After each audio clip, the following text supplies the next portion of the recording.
It was 1 year ago today that GlacierTV did its first ever broadcast. It was the final round of the Talk Quick Racing Touring Car Championship, and it was a rather interesting race. Meanwhile, 1 year on, we're here at Sebring International Raceway in the McLaren MP412-C GT3 car. Will Vincent, along with the guy who was on the first ever Glacier T broadcast, Mr. Marius Beck. Hello, happy birthday. Yeah, happy birthday, and I can't believe it's been 1 year already. And format for today, very similar for the people who have taken part in Pro to Ice or seen Pro to Ice races before here on Glacier TV. We have had a qualifying session. Cars have done their laps, they will set the field, and they will do a 30-minute race with a standing start. And then, for heat number 2, we're going to invert the top 20 drivers. However, 2 slightly important changes. First one being, we're going to have a rolling start for the second session. And also, Marius, we're going to have ourselves an extra 5 minutes as well. And those 5 minutes can really make a difference, especially for the inverted field. Yeah, and it's going to be one special event because we had a similar structure in the Pro Tours already, and it's been favorited by the drivers. They all liked it pretty much, so we're of course taking a look at how to evolve this and how to make it even more interesting for not only the drivers but also the viewers. And I think you said it, especially the second race just being 5 minutes longer, but these 5 minutes definitely have a big effect on the drivers. Don't forget, you can keep in contact with us on Twitter all race long. Use the hashtag GlacierTV. Send your birthday messages over to us. And might be a pretty good time to go through the grid for heat number 1. And on pole position, it is Martin Kroenke with a time of 1 minute 58.973. Of course, Kroenke in the World Cup final roadside qualified on the pole position, so he's very familiar with that. Kimmo Surman in the second position, with Emil Spindell in the third spot, Evan Malliard in fourth, Mark Foley in fifth, Dave Geelink in sixth, Alexei Usiakola in the seventh position, Rocco Barone in eighth, Alexei Aloma in ninth, and then David Martinez rounding out your top 10. And I have to say, Marius, that Kroenke a full 5 tenths of a second faster than Kimmo Surman in that first position. But apart from that, second through 10th is actually pretty evenly matched with, what, just 2 tenths of a second separating cars 2 through 10? Yeah, we may not forget that Sebring is one of the longer tracks on the service, so around a 2-minute lap definitely counts for the longer circuit. But Martin definitely got a really magic lap in. I mean, half a second quicker than Kimmo Surmin and Emil Spindel. And these guys are just 10th or 100th apart, really. And even if we take a look down, I mean, the first 12 people are within 1 second, and even place 20, Michael Booth currently with a 2:00.4. It's just about 1.5 seconds off, and that is around the track where the lap times are, I mean, it's 2 minutes. And yeah, you can't really make that much out of the setup, and so it's kind of all down to the driver tonight. Indeed, yeah, and of course the way we did it today is we had ourselves about 60-65 drivers who attempted to make the field of 43. The last person to get into the main feature race is Mr. Harry Tournaman. And Harry, you must be slightly relieved there. 43rd place overall. You're going to be in the Glacier TV feature anniversary race. It feels awesome. It feels awesome. You going to say anything else to me? Oops, yeah. Boobs. I was waiting for this race very long time, and yeah, I'm super nervous right now. Starting from the rear of the field, you've got 42 places to make up to get the win. However, I'm guessing your main intention is going to be to try and get into the top 20 for that inverse grid. Of course, yes. Well, I'll hand you back over. We'll talk to you a little bit later on, and enjoy yourself. Thank you. And Marius, we have seen that quite often in the Pro Tour Ice $1,000 Cup. Drivers, battling not only for the win, not only for, the top 5-10 positions, but that battle for 20th position always is very, very close. Yeah, and I do remember, I mean, we had a couple of races where the battle around the 20th position has been more exciting than the battles around the lead. So, I mean, a couple of drivers just got their championship position, just got where they finished the whole series by finishing on a good 20th position in the first race. Then they got to pole. We had Jan Jens who won the race from pole. We had a couple of other drivers who won the race from pole. And I mean, it's just a couple of difficult decisions to make. If you're in 21st or 22nd and you're still within reach, it's going to be very aggressive to fight for the 20th position and, of course, the pole position in the second race. And, of course, Jonas Nakurian also won, I believe, the Silverstone race from that pole position. And, I mean, I remember back at Road America as well, it came down to literally that run up the hill for the final time. A couple of drivers running out of fuel, put themselves out of contention, and expect that to be the case here today. Don't forget, you've got yourself a very long straightaway and then a deep braking zone into the final corner to complete the race. And then they've still got to get themselves 3/4 of the way down the front straightaway before they get past the start-finish line. Fuel could be an issue here, and it could be rather interesting to see. We're going to get ourselves some live footage from Sebring International Raceway in a couple of moments' time. And Marius, Kroenke right now is looking to avenge some of the disappointment from Saturday, where he started in first and ended up in the third position after just pretty much a solitary mistake at Turn 5 of Road America, putting paid to his races. Today, I'm surely he's looking to try and get himself the win. Yeah, but he's in kind of a similar position here. I mean, he's got the qualifying pole here. He's put in 158, which is the only 158 tonight. He's a couple of tenths ahead of other drivers, and that's been almost exactly the same as in the World Cup.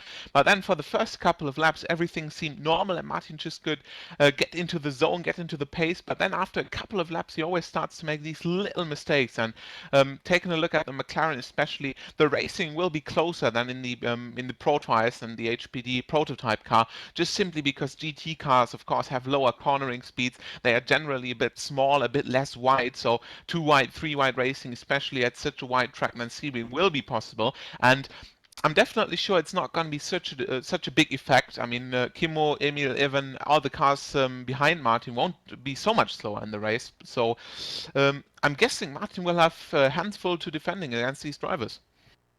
And I think Kimmo Surman in that second position, we've seen how good he is in GT racing. Emma Spindell, Amalia, and Mark Foley, all those top 5 have got a shot on making the win. Of course, it's a big difference, however, between the LMP2 car, the Honda Performance Development, just epic of a race car, to this McLaren GT3, which still has a lot of speed, but you've got to be a lot more careful in the corners. You definitely need to, and you don't have so much aerodynamical help, so the car tends to slide, it tends to just step out the rear a little bit, and Sebring definitely not one of the smoothest racetracks. So we've seen the race in the Pro Twice, and it's been absolute mayhem in the first turn, and it's going to be a little bit more difficult in this car, because of course it doesn't have so much aerodynamical help, it isn't so stiff suspension-wise, so it doesn't just float over the bumps and slightly hit them. But if you hit a curb in this kind, it kind of rebounds a whole lot more, and these bumps, you definitely notice them. And for a race setup, it definitely has to be a lot more balanced. And I'm safe to say the drivers put in a lot of work here, but it's just going to be a whole different thing, because this is the first event of the kind, and definitely a big change over the HPD. Yep, and don't forget as well that, I mean, the first time I was driving this car, it was at Circuit Park Zolder. Again, a track with very high curbs, and you just clip those curbs and the chicanes there, and you really would make life difficult for you. You've also got to be very careful getting onto the power, especially in the very slow first, second gear corners. You really got to be careful as you get onto the power. The car might want to snap out on you, and drivers have to take a bit of a gamble. You're going to have a car which is loose on exit, but they can control it, get more speed out of the corners. They play it more conservatively, but perhaps risk a little bit of corner exit speed. Having a look on board with Kimmo Surman very quickly as we're working our way around Sebring International Raceway. And we've got ourselves about 4 minutes left of the practice session. Marius, and these practice sessions are always useful for the drivers because they get to see each other's race pace for the first time. Yeah, they do, and that's going to be especially interesting for the guys ahead. I mean, not just Martin was a little bit ahead of the other drivers in the qualifying, but also the drivers like Evan Maillard, Emil Spindler. They should all be very similar on the race pace, and they need to know where they're at. They definitely won't fight for the 20th position here, I mean, without something going wrong, but they want to get the win here in the first race and just try to get the maximum amount of points out and into the second race, and then of course start from a good position in the second race as well. But we may not forget top 20 inverted, so that means when you finish first, you're starting 20th, and when you finish 20th, you're starting in the pole. And of course, this is a one-off event. These drivers, they've got prizes for the first top 5 drivers in both heats number 1 and heat number 2. And for you, our lovely viewers as well, we're going to have ourselves a little bit of a Facebook competition after the race as well. Basically, what we want you to do is spam the post-race video of it as far and wide as you can see on Facebook and other social media sites. We'll run through that a little bit later on.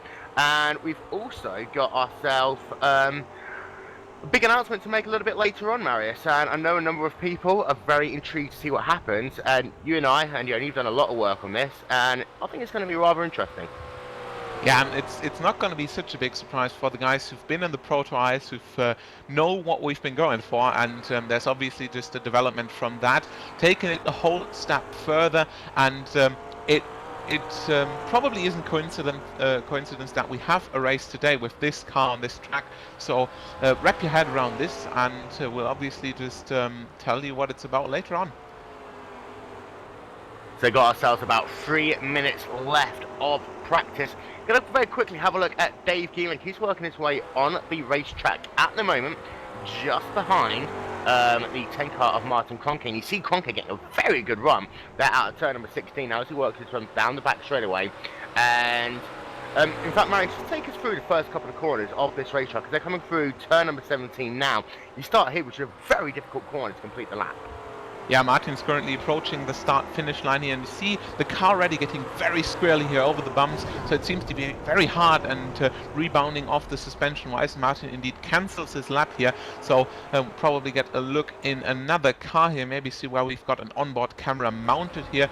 Taking a look at the camera switching from Joni Beckman. We're on board here with Jarno Matikainen, who's indeed just approaching the first turn, so he's going left here, a long left-hander, absolutely no idea when to turn. It's pretty much a blind turn. You've got the wall on the inside, a big runoff area to the right, then full throttle braking here for the turn 2, turn 3 and turn 4 complex, left, right and left, taking a wide line as Jarno does. He's just approaching the turn from the outside, pulling to the inside, trying to get as much speed out of the turn as possible. Then a long straight, so Sebring is not just filled with these short kind of straights, but also long straights where the car definitely goes into 6th gear here. Cones on the left side, braking between the 4 and the 3 cones, putting it all the way down into 2nd or 1st gear. Right hairpin, coming out of it clean. You've got the little bit of track coming in from the left, so you don't want to put the car on the grass there. And once again another straight, so you see a couple of drivers ahead already trying to make a pass there. Good passing opportunities, especially for GT cars. Once again braking, you've got the high curbs on each side here. Don't want to clip the curbs, especially on the outside. Once again, right-hander, left-hander. You see these kind of connecting corners here. So you're getting out of the turn into the next turn right away. Right-hander. Therefore, you clip the inside curb as Jarno does, and you see exactly what happens. Putting the car under a little bit of pressure, rebounding off the curb and putting him sideways immediately. And he's leaving the international complex now, which is sort of the newer complex here. And he's going to the old-style airport track circuit. You see pretty much no relation to any point here on the track. He's just going over a bit of tarmac really shaped in with curbs, and that's probably Sebring and what it's all about. I mean, it's just a mix between a traditional racetrack and a mix between just an airport course, really. Indeed, and that was a lap there with Marius. Very done, Marius. Very big shout out to Nick Vestigi. Happy birthday, Glacier TV. David Simcoe.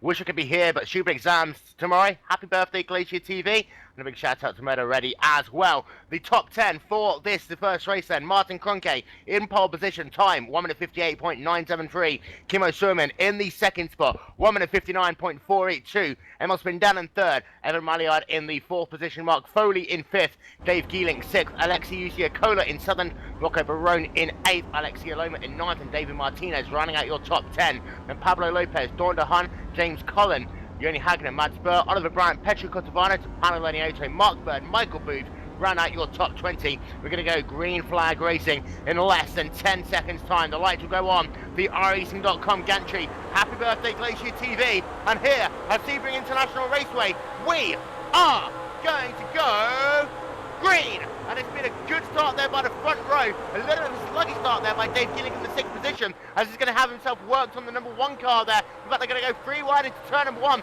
The battle for the race lead though. Spindell looking to try and go around the outside into turn number 1. Not going to happen. He falls into second position. A great start by him, but there's still 3 wide as they're working their way down into turn number 2 and 3 for the first time, Marius. Yeah, Evan Mayer shortly dropped back 1 position, now regained it and is all the way up to third. Once again, a great start from Emil Spindel. So Mark Foley remains in 5th position, but Alexia Loma also made up a couple of positions, and we've got a little bit of paint scraping and incidents in the back of the field. But so far, well, I think everything is fairly clean. Yeah, we have a car off, just to say that that's Jonathan Cohen, who is off the racetrack there, and that was down into turn number 4. He had an incident early on down at turn 2. His car wasn't handling straight into the concrete barrier. His race is done. Ahead of them, cars coming down into the hairpin for the first time. The leaders are already out of the hairpin. They are still going 2 and 3 wide. At some point, we're going to check in on Alexia Loma just to make sure that he doesn't try and go 3 wide into turn number 11. However, we had one car also retire at the hairpin. We're going to try and figure out who that is. Martin Conke still leading the way. He's got himself right now a 4 tenths of a second gap over Emil Spindell there in the second position. Evan Marliard right behind him in third. Timo Surman at the start of this race lost 2 positions. He sat in the 4th spot with Mark Foley right behind him in 5th. So it is Kronke in the lead, followed by Spindell and Maillard. Then it's a little bit of a gap to Kimmo Suominen, who effectively had one of the worst starts, as Evan Maillard already tries to attack Emil Spindell there. Spindell just losing the car a little bit in the mid-turn. Now Emil has got to defend against Evan Maillard here, and behind him it's also Mark Foley and Kimmo Suominen, of course, making their way up, and Emil Spindell, of course, not trying it into the last turn here. And we've got a wreck somewhere. We've got a wreck, yes, we've got one in the rear of the field.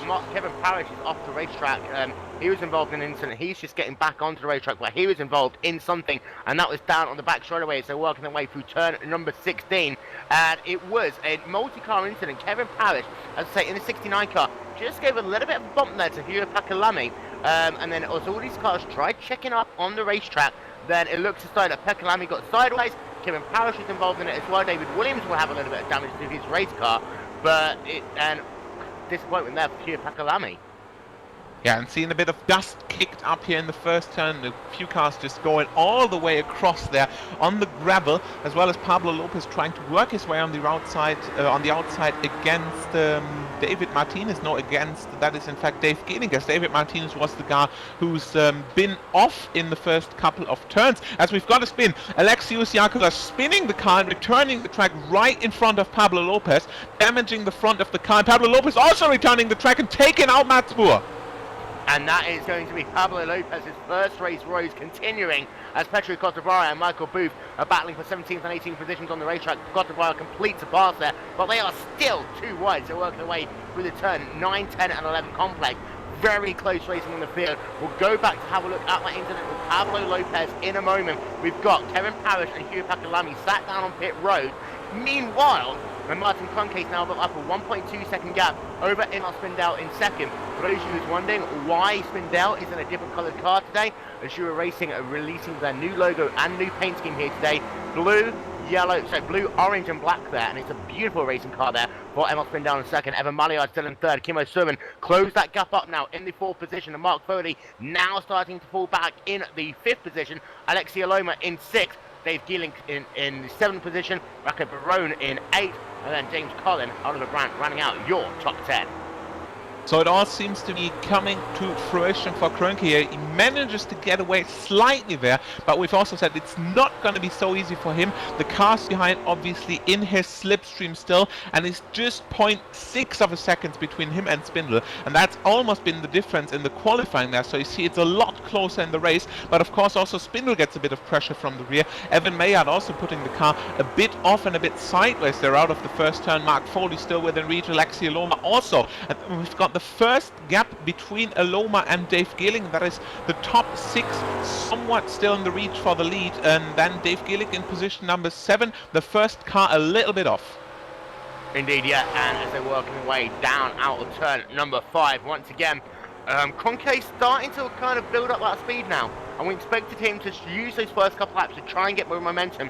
That is indeed what has happened. Emil Spindell still in the 2nd position. He's kind of got an equal gap between himself and Cronke, and then himself and Evan Maillard in the 3rd position. Kimmo Surman now starting to drop off a little bit again. You see that those top 3 drivers actually have a lot more top line speed, so they can put away in the straightaways. It looks as though Kimmo Surman perhaps using a higher downforce setup here today. Mark Foley in 5th now is definitely struggling to hold on, as is Alexia Loma. Meanwhile, we're going to go on board with Evan Maillard. He's sat in the 3rd position, so we'll get a really good indication as they work their way through the S's and then down the back straightaway what kind of downforce levels all of these cars are. They work their way for that double apex left-hander. Now, brake for the S's.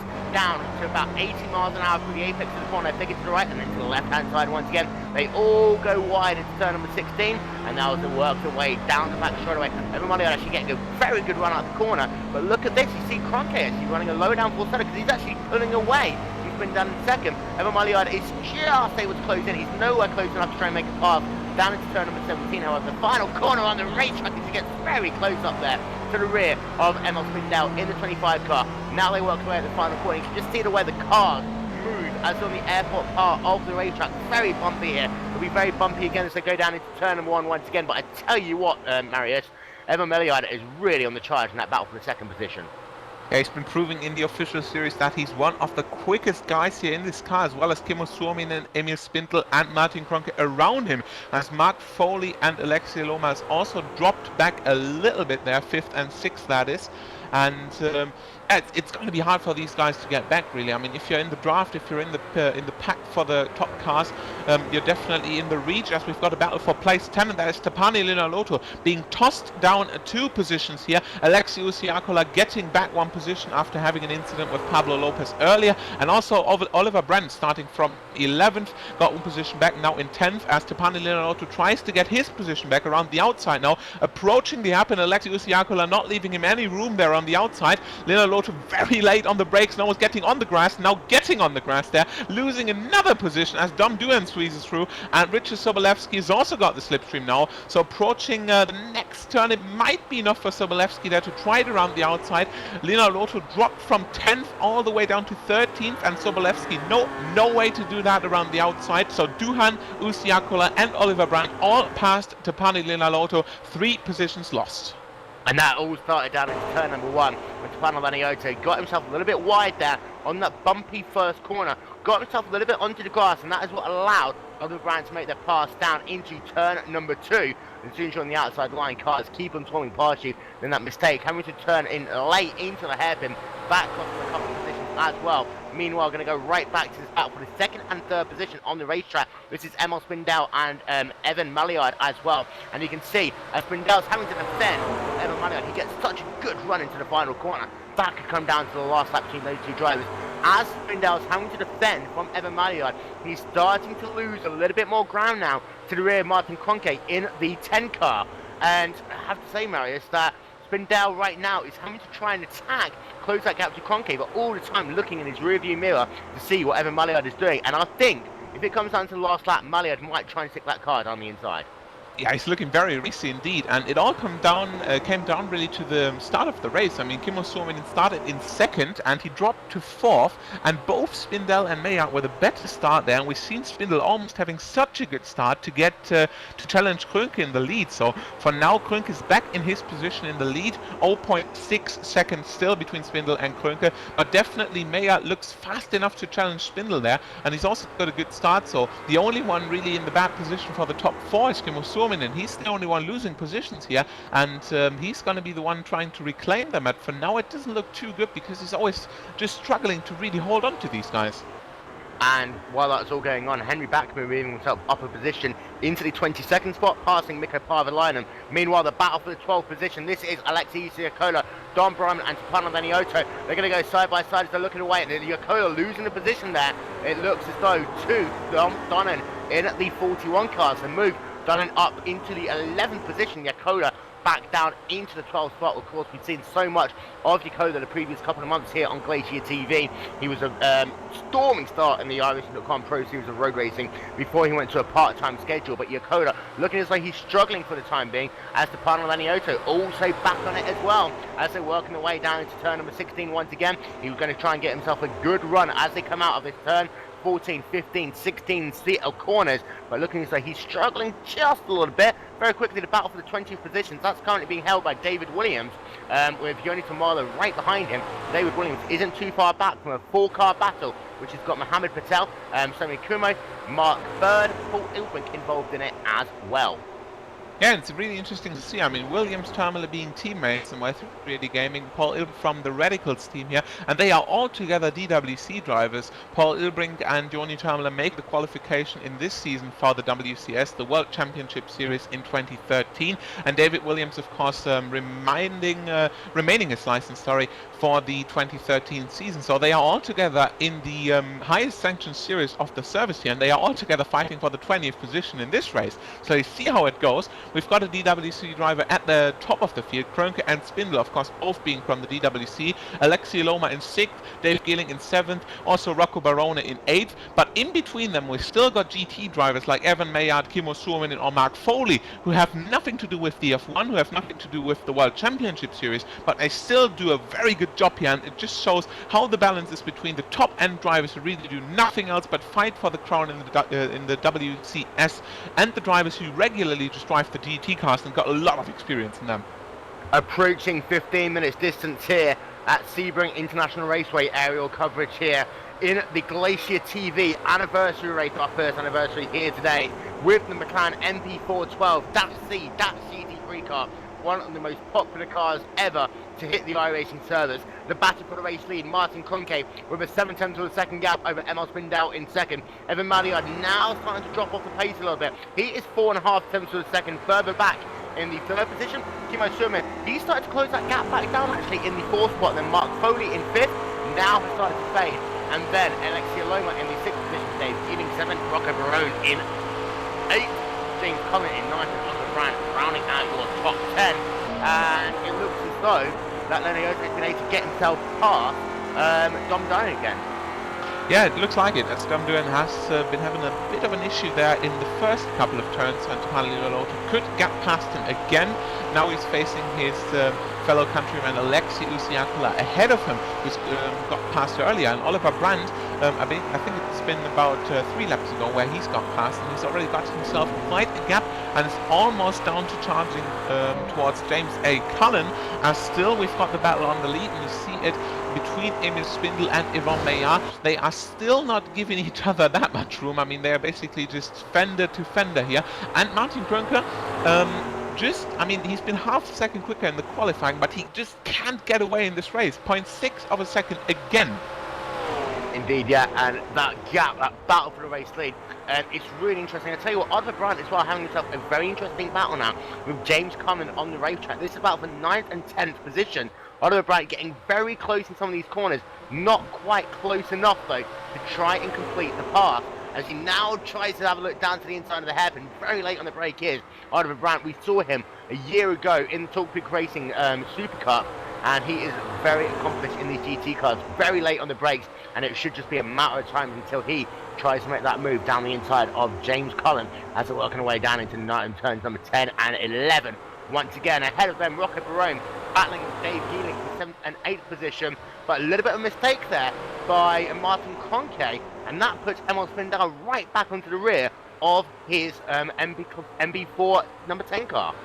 And that's exactly what happened to Kroenke in the World Cup as well. It's been just half the race really, and we're about 13.5 minutes in here, so it's not even half the race. 30 minutes, of course, the race distance. And Kroenke just putting a little bit of a mistake there. And the guys behind him not making any mistakes, of course, gaining them about 0.4, 0.3 of a second. And they are just a little bit closer. Of course, they'll get more slipstream right now. And that's going to, of course, benefit Emil Spindel and Yvonne Maillard, and especially Maillard, because as soon as Spindel hits Kroenke, Maillard will be maybe the lucky third in that one. If Kroenke just keeps making mistakes and Spindel tries to overtake them, Yvonne Maillard is definitely in the best position to just look for an overtake there, as Dave Geeling and Rocco Barone has also got a couple of things going on there into the turn 1, and Rocco Barone looks a little bit faster than Geeling. He's just been challenging him for the last couple of laps, not making a move on him here. Geeling's still very much on the outside of turn 1 there, and Rocco Barone just trying to push him around the track here as Geeling tries to defend for a 7th position. Big shout out to Simon Roberts and of course Pablo Lopez. He wants revenge in that second race. Very upset to be out of the race early on today. Also shout out to Danny Davidson as well, as we've now got ourselves about half the race complete here at Sebring International Raceway. Spindel still right on the rear of Martin Kroenke as they work their way down into turn number 9. Again, he's going to look down to the inside. Battle for the race lead. Spindell, will he get the job done? The two almost touched there. He's going to have the outside line into the next corner. The top three are all bunched together now. Spindell's going to try and get right back in behind and use that draft to try and make a move on the inside. However, he just got braked just a tiny bit there, and he has to remain in the second position. Kroenke getting a little bit wide out the corner there, but for a moment, Spindell thought he had it. Good defensive driving, however, by Martin Kroenke in that 10 car, and really good to keep that position, even though he's on the outside 30 line. And that's exactly what Spindell and Maillard have to do now. I mean, they have to put pressure on Kroenke to make him track here and to get his position, because without being so close, Kroenke is definitely not making any mistakes here. And it's also going to put Kimmo Suominen in closer. He's just a little bit under 1 second to these guys. And remember that he started from the second position here, so he has the biggest part to move up here, as Kroenke goes very wide into the last turn as well to Spindell and Maillard, and Suominen is just looking at them. I mean, he's coming from a bit further behind us. He's now just following what's going on ahead, and we are halfway past in the race now, 16 minutes and a couple of seconds on the clock here, so we've still got half of the race to go, but for Suominen this is far from over. Indeed, yeah, and Kimmo Suominen, we've seen before how he's very good in the second half of the race. What will be a four-way battle now for the race lead. Mark Foley has faded in the 5th position, with Alexi Aloma in 6th, a further 2 seconds back in the 6th position. The rest of the top 10 now starting to get a little bit more spread out. You've got Dave Geelink a full second ahead of Rocco Perini in 8th. Oliver Brandt is now 16 seconds behind the race leader in 9th. James Cullen running out your top 10 is 16 seconds also behind the race lead. As once again, let's see whether Spindell can get close as they work their way out the hairpin. Of course, last time he wasn't into the hairpin, it was the corners afterwards where he made his chance. Once again, Kroenke getting a little bit sideways as they come out of the hairpin once again. Spindell is going to get close once again. He's looking down to the inside. Now he's trying to force Martin Kroenke into making a mistake as they work their way through turns number 9, 10 and 11 on the racetrack. You can see how that car slides about there. And already Kroenke's having to take a bit of a defensive line as they now come down into turn number 12. And Spindell really on fire in that Azura Racing number 25 car as they work their way now down through the double kinked left-hander. Flat out all the way through here, building up the speed, and we've got a crash behind him, and that is the number 11 car, we believe, of Alexei Usiakoda, who's turned the wrong way around, and that was with Stefano Laniota in the battle for the 10th position. Yakoda tried to make a move down to the outside line, and then the two just came together. Yakoda getting spun around, and he is going to be done out of the race, and that battle for the top 3 still continues. Yeah, it's a pity for Usiakola, really. I mean, he's been spinning from 11th, so he still had a good shot at making it to place 20 and getting the pole for the second race, so no need to retire there. But he still did, and Panila Lotto also cost him a bit of time. He's now right ahead of Dom Duhan, of course, both making a position due to the mistake of Alexei Usiakola, as Dom Duhan tries to look down the inside, but we still got the battle up ahead, and we're going to stick to that for a moment. But meanwhile, I tell you what, as they came out the final corner last lap, they were almost 3 wide. Martin Kroenke, Emil Spindell, and Evan Maillard. And once again, Maillard, look at this. Kroenke is going to lose first position and perhaps second as well, as Spindell takes the race lead away there. And Maillard almost spins it as they come out of turn number 4. He tried to make the move with Martin Kroenke there, but once again, Kroenke a little bit of a mistake, and he loses the race lead. It was down into turn number 2. Kroenke's car just got a little bit sideways as he came off the airport-style racetrack, and right down the inside went Emil Spindell. Kroenke and Maillard almost came together through turn number 4. Maillard getting a little bit sideways, but I tell you what, Emil Spindell now into the race lead, and Kimmo Suominen is right there as well. Emil Spindell, though, he's been right there for the last 4 or 5 laps now, Marius, and it was just going to be a matter of time before he made that fast pit. Yeah, and I'm amazed by how far these guys are treating each other. I mean, basically, Evan Maillard and Kroenke all the way too wide through the turn. There's been no room for any of the cars, and Maillard even taking the inside curb to avoid Kroenke on the outside, Kroenke leaving him enough room as well. So even if there's no room, you can still make it work. And these guys showing, without any kind of contact, they are just showing the best kind of GT racing here at Sebring. And of course, we saw this the first time we showed you coverage of the MP412-C-GT3 car, and it was a great fight at Daytona. But now, Emil Spindell has got to try and pull as a gap and see Martin Kroenke there. He's going to get himself passed by Evan Maillard. It's going to be a nice, clean pass as they come down into turn number 17. Maillard got a good run out of 16. He's going to have the inside line at 17. He will complete the pass. to move Martin Conke back yet another position. I'm just having a look to see how far back Kimmo Sherman is. He's not too far behind. So Martin Conke going backwards now as we're into the last 10 minutes here of the first heat of Glacier TV's anniversary race here at Sebring International Raceway. It is now Emil Spindell leading by 8 tenths of a second over Evan Malliard in second. Martin Conke down into third. Kimmo Sherman in fourth, and Sherman is now possibly getting ready to pounce. He's seeing the little mistakes Conke's made. Perhaps he can now get himself onto the podium. Yeah, but this is still far from over. I mean, Emil Spindel definitely looks like one of the quickest guys in the lead pack. He's already got himself a bit of a gap there. Last lap, 201.3 for him, 201.9 for Maillard, and 202.6, of course, for Kroenke, losing 2 positions here. Now it's 0.8 of a second between Maillard and Spindel for the first position, and we remember it has been 0.6 between Spindel and Kroenke for the first position before. So it's not really that much bigger. It's just a bit tossed up now, a bit of position swaps here. So it's not going to be that easy for Kroenke to get these positions back, but it still has been possible for Spindel and Maillard. Yep, very quickly, Tuano Lenioto and Michael Booth there battling for 11th and 12th positions on the racetrack. It looks as though Michael Booth has been able to storm his way through the field. As Booth goes wide there, Tuano Lenioto is going to go back down the inside. It's going to be a drag race, and Tuano Lenioto almost getting pushed off there by Michael Booth. Very close to contact. He's going to lose himself all tons of positions. I take that back to show that is David Williams there who's charged his way through the field. He's got himself all the way up into the 12th position. So my timing just a little bit wrong there. But I have to say for Emil Spindell in the first position, if he can get himself that gap up to about 1.2, 1.3 seconds, then he'll be in clean air. Until that, Evan Malliard will get the draft on these 2 huge straightaways. And that is what the 08 car is going to have to do. Push like there's no tomorrow, just to stay with Spindell, and then hope that the 25 car makes mistakes in this last 10 minutes. And it's got to be an important psychological factor indeed for Kimmo Suominen at least, because I mean he started from second once again. He's seen now that Kroenke is not godly. He also makes mistakes, so he's seen that both Spindler and Maillard got past. So he's obviously thinking, why not me now? I mean he started in second, so he's obviously going to get past here as quickly as he can. But for Kroenke definitely, he dropped 2 positions. He's going to want these positions back as soon as he can. And taking a look at the lead, however, Kroenke 1.1 second down, and Maillard right back at Spindel, so these really seem to be as close as possible in the pace. 0.499 seconds the last time by, and we're thinking about 4 to 5 further laps depending on when these cars cross the finish line the last time. But it's not that much time for Kroenke at least to make up these couple of 1.1 seconds. I mean he's just dropped back the last lap again, and yeah, it's going to be a hard job for him to get back at these guys.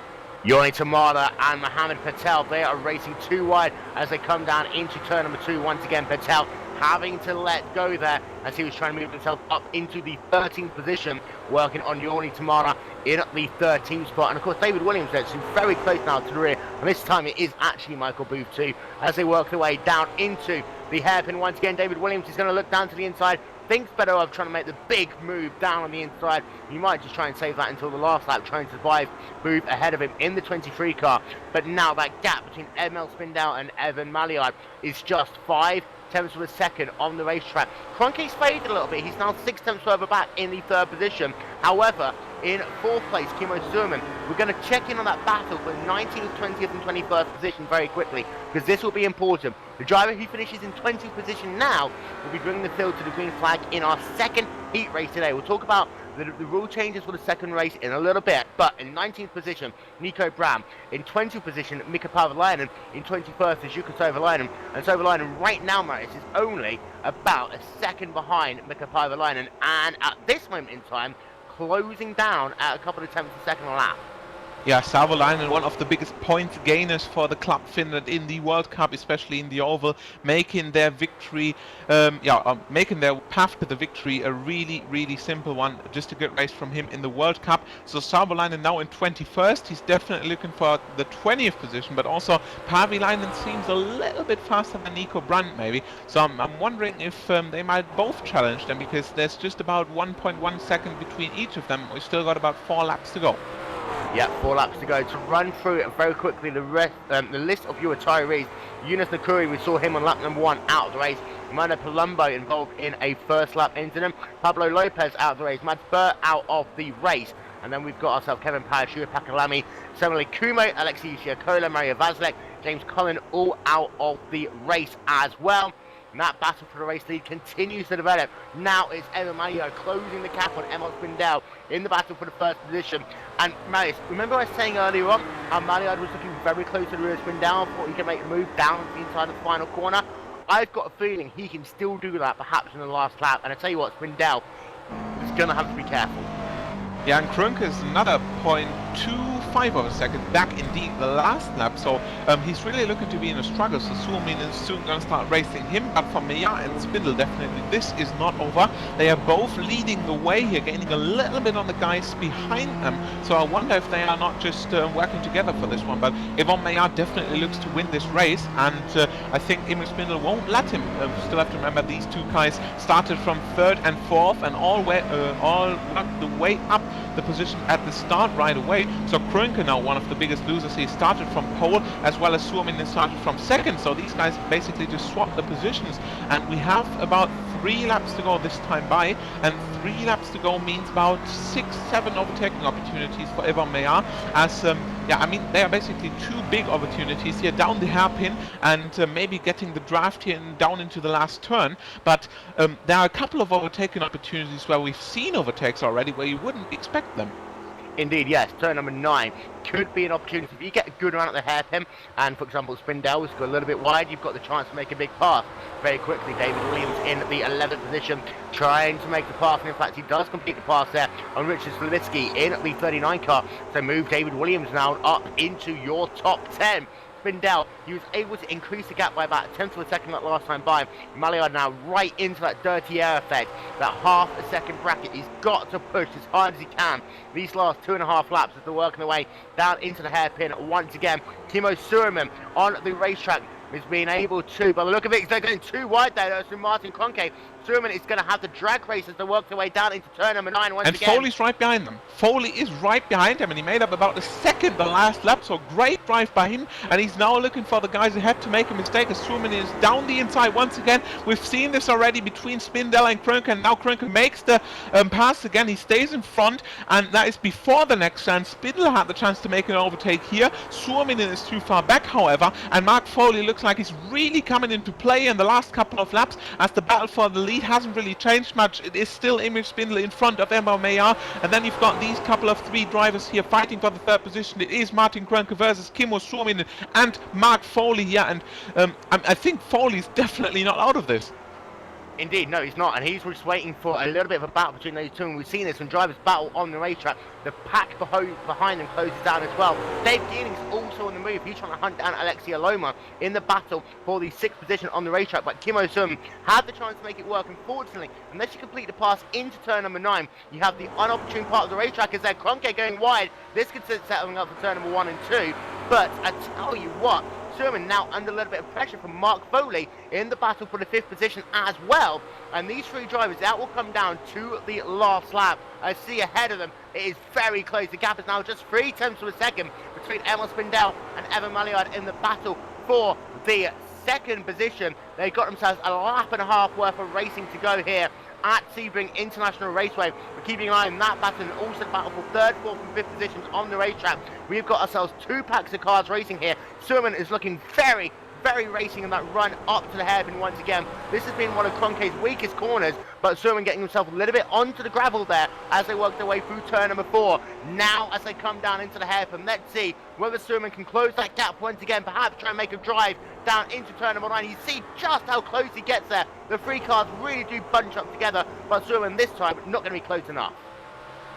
Yeah, and it's just, I mean, you see how fast it goes. It's been 2 laps before this, and it has been Spindle versus Meyer versus Kroenke and Suominen. And first of all, Mark Foley hasn't been into this play, and second of all, they've been separated so far that they couldn't really see each other, and now it's just Mark Foley right at the tail of them, and between Meyer, Spindle and Kroenke and Suominen and Foley it's just about 3 seconds of a gap within 2 laps. So you see how quick it goes. As soon as they start fighting, the gap increases as Evan Maillard, he tries to look down the inside, and that's exactly what I said a couple of moments ago to Will. You got these couple of overtaking opportunities where you don't expect it, and that surprised Emil Spindle, and that's for sure. And Emil Spindle loses his lead here, and Evan Ivo Meyer takes it back, and we've got 1 lap to go. Now, this is actually the last lap. The time will run out this time by, so Spindle has to make it work down the inside. Now, Ivo Meyer trying to defend the inside line, maybe getting the run now, and it looks good for Emil Spindle. He might get the run now. Ivo Meyer needs to close the inside line. It's going to be a run for the finish here. Drag race, and Spindle is going to be close. You see, they almost touched there, but Maillard is just going to take it by 56. And Kroenke's lost third. 56 1,000ths of a second. Kroenke loses third position to Kimmo Sermon at the same time. We'll get yourself a replay of both of those moments as Kroenke went wide in the final corner. I tell you what, if Spindle had another 100 yards, he would have been the race winner, but 56 1,000ths of a second there, separating first and second position. Back down through the field, the battle for 14th and 15th position. You have Mohammed Patel there, who is passing. There's still going to be 2 words to come out of the final corner, and it looks like Tapana Lenioto is going to be a drag race. It's going to be a photo finish between these 2 drivers. Who gets it? Tapana Lenioto by just 2/100ths of a second. But Evan Maillard there on the last lap with just 2 corners left to go, down to the inside, was able to complete the pass through turns 14, 15 and 16. Spindle looked to the outside and tried to do the famous cut under, trying to use the additional speed there out of the final corner. And I tell you what, Marius, it almost worked. Yeah, it almost did, really. I mean, you have to try it. Emil Spindle was on the outside. He had nothing to do, really, instead of just get the draft. And Ivo Meyer, of course, not leaving him the biggest amount of room there, understandably. But it has not been enough. And, well, just imagine the start-finish line is a couple of meters later. So it would have been looking a whole lot different.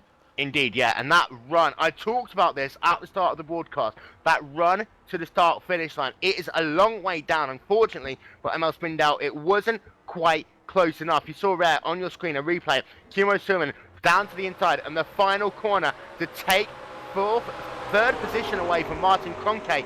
So Kroenke's day goes from bad to even worse there on the final lap here. And I have to say that Kroenke will be hugely disappointed about just going a little bit wide there in the final corner. Sermon looked down to the inside, and I tell you what, Mark Foley wasn't too far back there from making it a 3-wide drag race to the start-finish line. Unfortunately, he just had to get out of the cluster a tiny bit as he drifted wide. Otherwise, Foley perhaps could have got himself either 1 or even 2 positions, as both Sermon and Kroenke were a little bit slow there through the final corner. Yeah, and this is how it goes. I mean, 30 minutes of racing, it has been looking very different from this. I mean, taking a look at the qualifying again, Kroenke, Suominen, Spindle, Meyer, these have been the top 4. The race, however, finishes with Meyer, Spindle, Suominen and Kroenke. So we've got exactly the top 4 reversed, and yeah, photo finish for not just the first 2 positions, but also for the 3rd and 4th. And even a couple of positions down, we've had the battle between Lenioto and Patel. So 30 minutes of racing. I'm not sure how long we could stretch this, but every single lap of this has been an absolute thriller.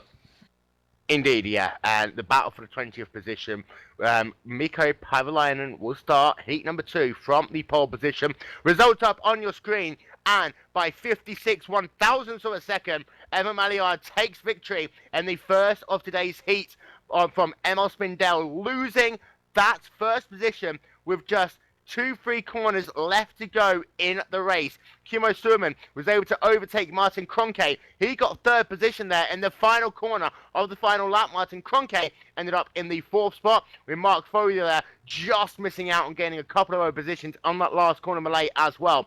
Alexia Loma, 6th position for him. Dave Geelink in 7th. Rocco Barone in 8th. Dom Dunhan in 9th. David Williams rounding out your top 10. Richard Solovsky in 11th. Michael Booth in 12th. Yorni Tamana in 13th. Tapana Lenioto 14th. Mohammed Patel in 15th. Paul Ilbrink in 16th. Henry Bachman in 17th. Mark Bird 18th. Nico Brandt in 19th. And Mikko Pavalainen rounding out your top 20. The guy who will be disappointed, Philip Woodowson. He will be starting this race from the 21st position, just missing out there on the inverted field. The rest of the results coming up on your screen momentarily. And what a race once again, Marius. Yeah, absolutely, and this is pretty much exactly connecting to the Pro Tours Cup we had just a couple of weeks ago finishing. So we've had very interesting battles there. And even though this is a completely different kind of racing, it is just absolutely spectacular. And I mean, basically, we've been following the lead pack in the Pro Tours, we've been following the mid pack in the Pro Tours, and we've been following the top 20 battle in the Pro Tours, and it's all the same. We've got different cars, we've got a whole different race situation, and it is still the same, and these guys are giving us an absolute thriller. And I think it's important to say there that, more than anything else, you change the car, the drivers, the creme de la creme still go to the top. You could put them in pretty much any car, be it the Williams FW31, be it in the LMP2 HPD, put it in this McLaren GT3 car. I think you could pick any single car, and those top 5-10 drivers will probably remain the same. Driver of the race, my opinion, Evan Maillard there, because that last lap pass was just beautiful. Definitely, and I mean, he started from 4th, and he made his pass into 3rd, he made his pass into 2nd, and he still fought against Emil Spindler. And Spindle, for us, I mean, at least in the first half of the race, looked like the fastest driver on the field, and it's just been so much of a different situation at the start. Krunk has been leading the field. He's been looking very dominant in the first couple of laps, and then he's just got tossed back so quickly. One mistake was enough to get Spindle and Maillard past, and as soon as they were past, they just broke away freely, and we still had the impression that Emil Spindle had this in the bag. There was no chance for Maillard before this, and then he just made the surprise pass there, and he's just made it work. He fought him off in the last turn, and he's got the race victory with just about 1 kilometer to go, and that in a 30-minute race. And don't forget, we've still got ourselves 35 minutes worth of racing to go, and we'll run through the rules package for this second race. Rather than a standing start, we're going to have ourselves a rolling start. We talked already about how the top 20 cars will be inverted, and that means that driver who finished in the 20th position in race number 1 will start first, and Evan Maillard will be starting this race from the 20th position. Rolling start. So it's going to be very interesting down into turn 1, a very fast apex as you lead yourself down into the very slow turns 2, 3, and 4. And also that extra 5 minutes.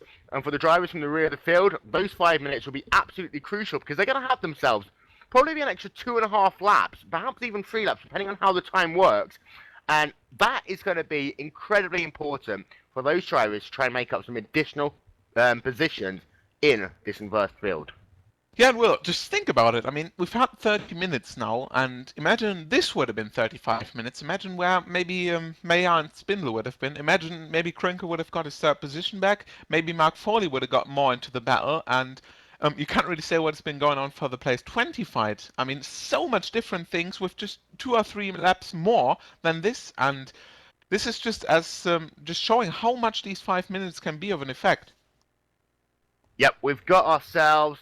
We're going to have ourselves about 10 minutes before we go racing for the second event. Do not forget that after this second race, we've got ourselves a very big announcement for what will happen for the future of GlacierTV in 2013. Don't forget to stick it with us here at Sebring International Raceway. I am Will Vincent, that is Marius Gollenbeck.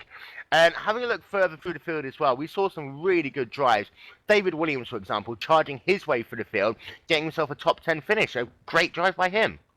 Yeah, Williams came from 31st, and that is made up 21 positions there. He's been almost starting dead last here. I mean, we've still got 43 drivers, but starting 31st, you can't even see the lead is getting into turn 1 there. So 21 positions made up by him. Joni Terminal started in 37th and made up 24 positions. He ended up in 13th.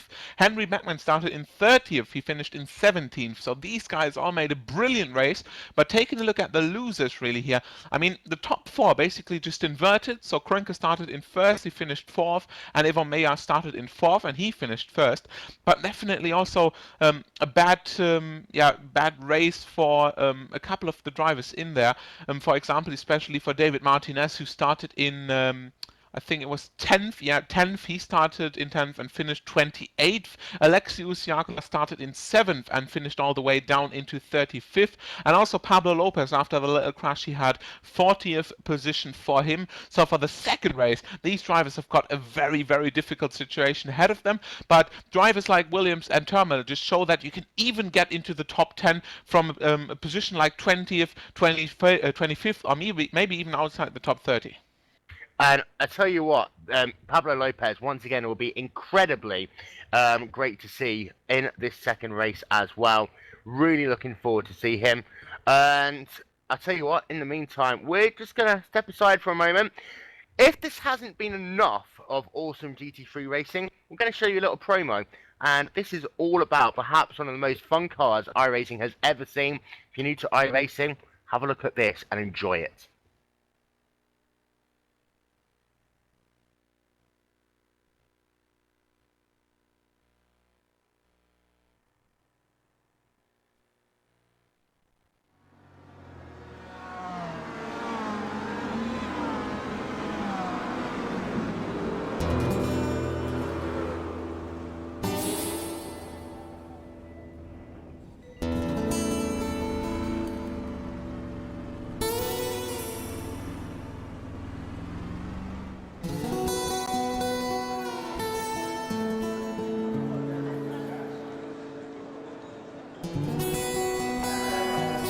I can tell you about iRacing's precision-engineered cars. I can tell you about iRacing's authentically detailed tracks. I can tell you about iRacing's incredibly satisfying physics. But what I can't tell you is what it's like to be part of this.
And welcome back to Sebring International Raceway. Unfortunately, we do have ourselves a little bit of technical difficulties, which is preventing us from getting coverage from the second heat. We're trying to work on those.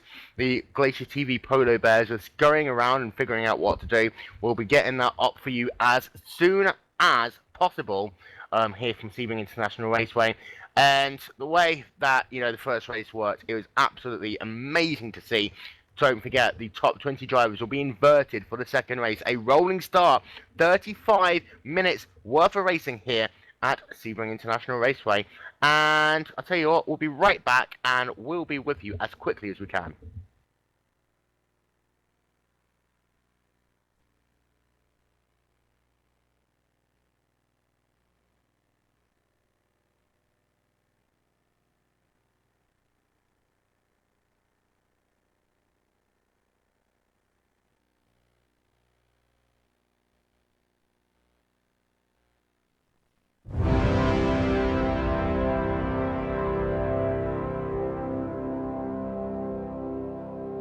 done that with iRacing. We're creating a new NASCAR sanctioned series, a new division of NASCAR that people from all over the world can compete in from their homes. They're all just fans really wanting to know and to be able to get as close to the realism of driving a race car as possible. And there's nothing really that captures it quite like iRacing.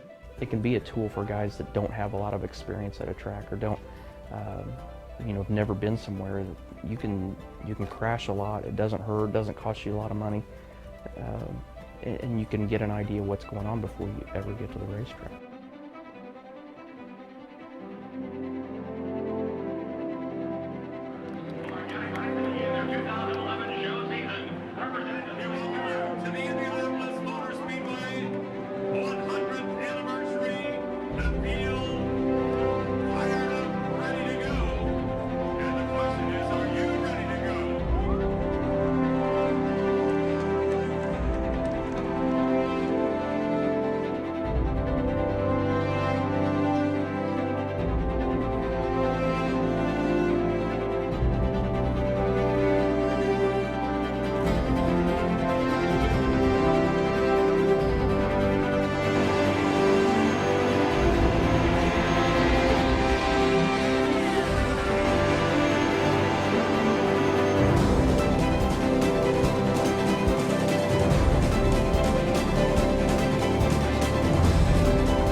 So hello everyone and welcome back to Sebring International Raceway. You're only back when Marius Collenbeck had gone to chase the polar bears to try and fix everything. So we'll be back in a couple of minutes time. So in the meanwhile, it's down to me to keep you guys entertained. Don't forget, you can keep in contact with us. Use the hashtag GlacierTV. Alternatively, you can have a little chat with us on live stream. I'm currently looking at it right now. So if you say something funny, I might just read it out. Of course, facebook.com/GlacierTV. We are just under 200 likes, so why don't you go ahead and like us on Glacier TV. And our YouTube channel, for those of you who care about that, go to youtube.com/GlacierTV Archive. 97,000 plus YouTube views we've had in 1 year here on Glacier TV. It's been a truly remarkable year, and I tell you what, I've had so many great experiences myself over the previous 12 months, and so many great races to commentate. Of course, in 2012, we brought you the iRacing.com World Tour, the iRacing.com the Pro Series of Road Racing, also the Skip Barber Racing School Premier Series, the Grand Am Premier Series as well. Some great hosted leagues, the Talk Creek Racing Super Cup, the Talk Creek Racing Touring Car Championship, and also the 16th Street Racing League, the Afterburn IndyCar Series, the ISOWC. Some great endurance races. Who can forget, for example, the Targa Virginia as well. So we're going to be with you for the next 5 and 10 minutes. Of course, for those of you who are just deciding to tune in, where the hell have you been for the last 45, 50 minutes? This is Glacier TV's anniversary broadcast, celebrating our first 366 days on the air. We have over 750 plus subscribers, 98,000 plus YouTube views, 175 plus broadcasts. And I tell you what, at some point, I'm going to need a new lung as well. Results from the previous event. Evan Maillard, on a last lap with just 3 corners left to go, took victory. The gap at the line, 56 1,000ths of a second over Emil Spindell in second. Timo Surman in third. Martin Kroenke in fourth. Mark Foley in fifth. Alexia Loma in the sixth position. Dave Geelink in seventh. Rocco Barone in eighth. Dom Durnhill in ninth. And David Williams. He rounds out your top 10. And then further down through the field as well, you've got Richard Sobleski in 11th, Michael Booth in 12th, Yuri Tamara in 13th, Tapana Laniota in 14th, Mohammed Patel in 15th, Paul Ilbrink in 16th, Henry Backman 17th, Mark Bird 18th, Nico Brown in 19th, and then rounding out your top 20 is Mikko Paavalainen. Don't forget, Mikko Paavalainen will be starting the second race from the pole position. Now, I'm going to do something that I'm not supposed to do. I'm going to randomly move people down and talk to them. We're going to start with the guy who we talked to before the first broadcast. Harry Tournament, you started this race down in the 43rd position. You managed to get yourself up into the 27th spot. Unfortunately, missing out, however, on that top 20. Yeah, I spun it 2 times at the race. At first lap, second corner, I missed it 1 gear. My gear went to grass and I spinned. Then I started to catch some drivers. After I catch them, I started passing some people, racing more, and at some point I was top 20 something. I run over Gerb and spinned again. And you're going to start race number 2 from the 27th position. You're going to try and make yourself up some more positions. It's going to be chaotic at the start, however. Yeah, I try to avoid some crashes.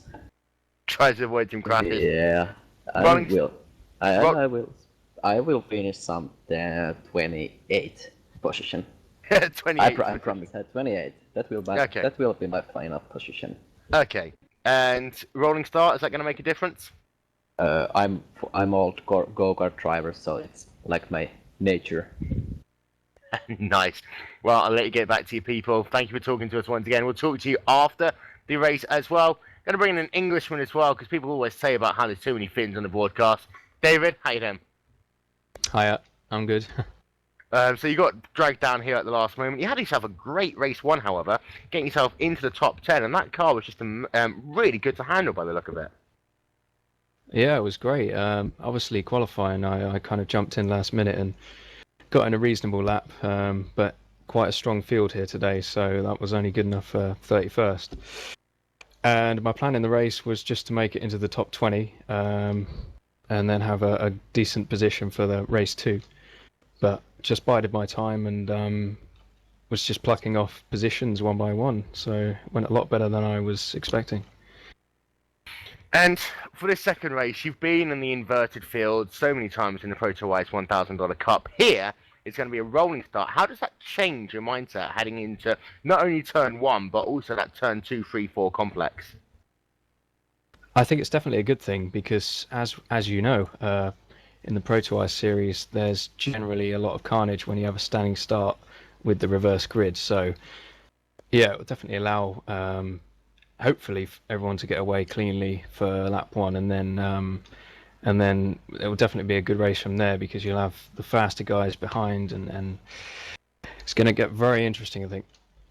And where do you think you're going to finish in the second race? I have no idea. I mean, if I have a clean race and stay out of trouble, I could get on the podium. On the other hand, it's the first few laps I think are literally going to be about survival, so that's what I'm going to focus on. Well, Good luck to you. And because Corey Wharton, Nick Prestige, and so many other people have asked me to sing a song in the Fraser Journey, don't stop believing. Off you go now. Talk to you later. Bye bye. Cheers. See ya. Just a silly boy. You have to write out the words to me, Corey, if you want me to do any more. But I also got asked a question: my top 5 races to commentate this past year on Glacier TV. It's kind of a bit of a weird thing for me because so often the races that I enjoy, in real life, haven't been the ones I've had the most favourite in. And for example, my best race has to be the Talladega 500 because that was really interesting to call. So many interesting storylines going into that last lap shootout. So that'll be my first position.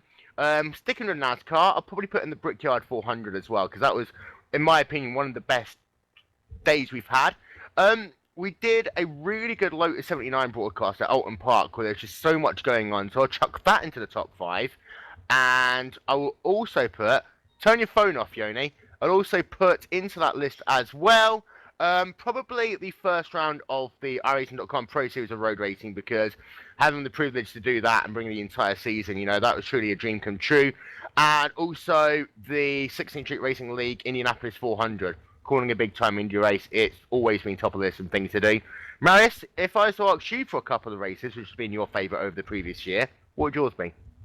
The Petit Le Mans, to be fair. Because, we basically went into the race thinking, oh my god, we're going to be here for like 3.5 hours straight, and it's going to be hurting after 2 hours already. But it's been such a thrill, and it's been just such an exciting race. And I think we both really did a good job on that one. And it's just been, in terms of the team spirit and in terms of just getting in the zone of commentating, really, it's been so good. It's just been an absolute pleasure. And, you and I have had to deal with each other for the entire Pro Series. Looking forward to 2013, we've got ourselves some big things going on. The 14 16 races of the World Championship Series. We've got ourselves 6 of the 7 races of the World Tour. We've got a couple of endurance races lined up. Of course, we've got something going on that we'll announce at the end of this broadcast. And once again, we're looking forward to a really good year here on Glacier. Yeah, absolutely, and especially with the Proto Ice just ending, and we've had a couple of big prizes for that. We have to find some way to continue that, of course. So you can be looking forward to what we've got in the bag for you. And Yoni, I'll bring you into this conversation as well. You one of the biggest brains behind Glacier TV, but you've pretty much been part of 90% of the broadcast. What's been your favourite moments? Well, I would think that it was one of the Proto Ice races. I think that was the season opener for Proto Ice because there was so much work behind it and figuring out all the stuff. But I would say Proto Ice Road America. But just to let you know, that all the viewers are watching it, due to the technical issues with the server, what we're gonna do, we have a pending session right now. We are recreating the tournament for the Heat 2, and we have to manually add them up. So add the grid up. So it's gonna take a few minutes, but so try to be patient. And we can talk about everything else, and I have to ask you one question, because I don't think I've ever asked you this before. 1 year ago, first broadcast on Glacier TV, of course, there'd been about a month's worth prep before that and everything else. Those first races, and then the World Cup, and then the Premier Series that got awarded to us as well. But the journey's just been so big.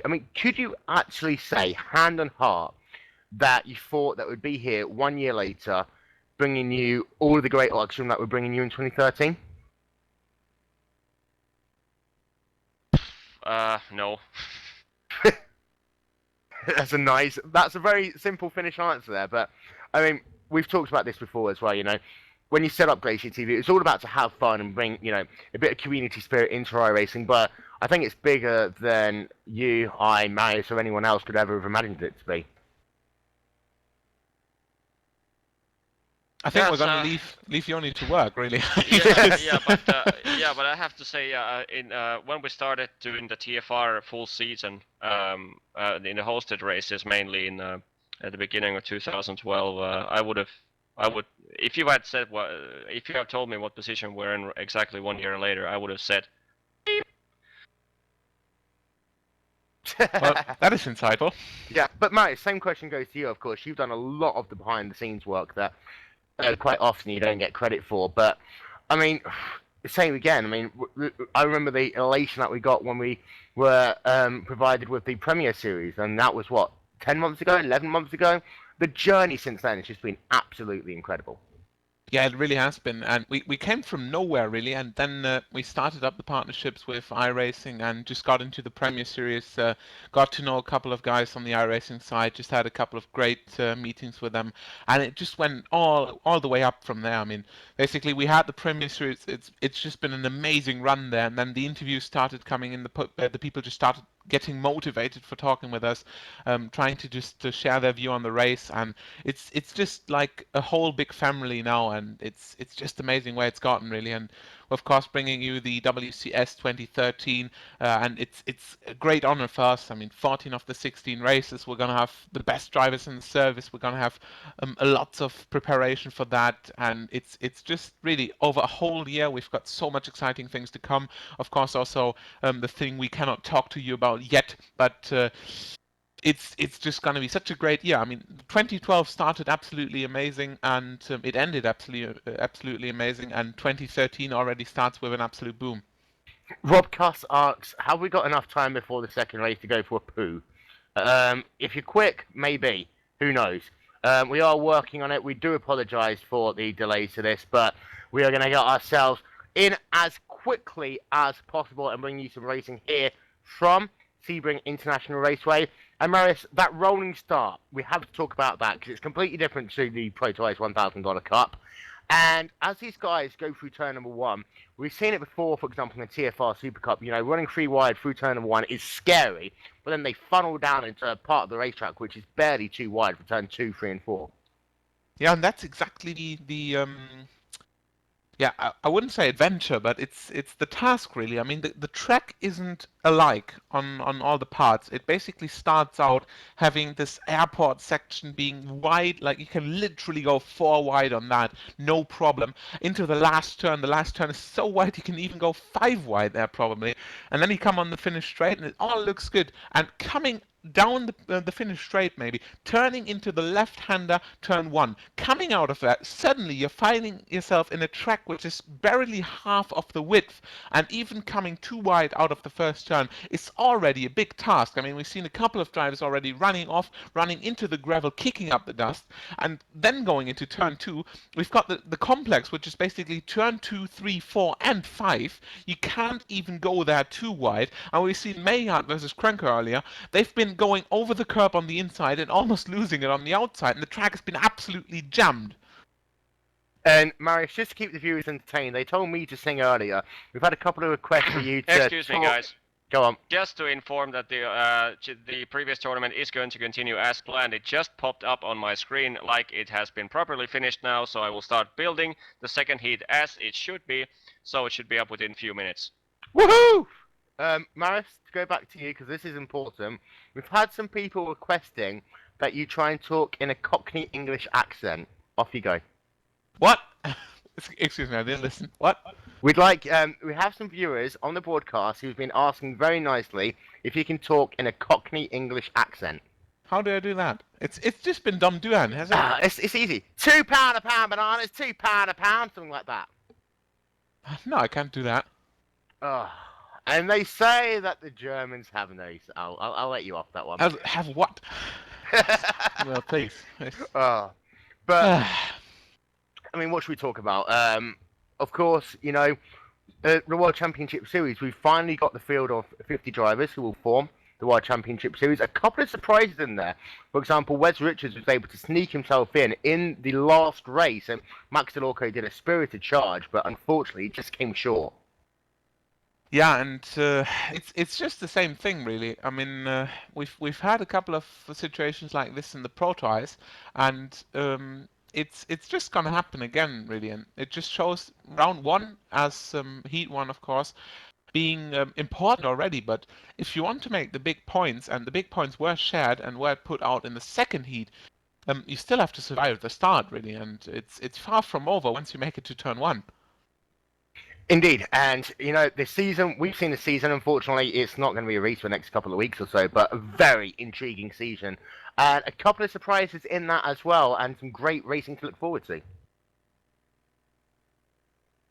Well, people are asking you to do a Kimi impression. Okay, I know. You have to ask me a question first, you know? Ask me about why I'm not in sim racing or something. Well, the only question someone would ask Kimi is, how was the race?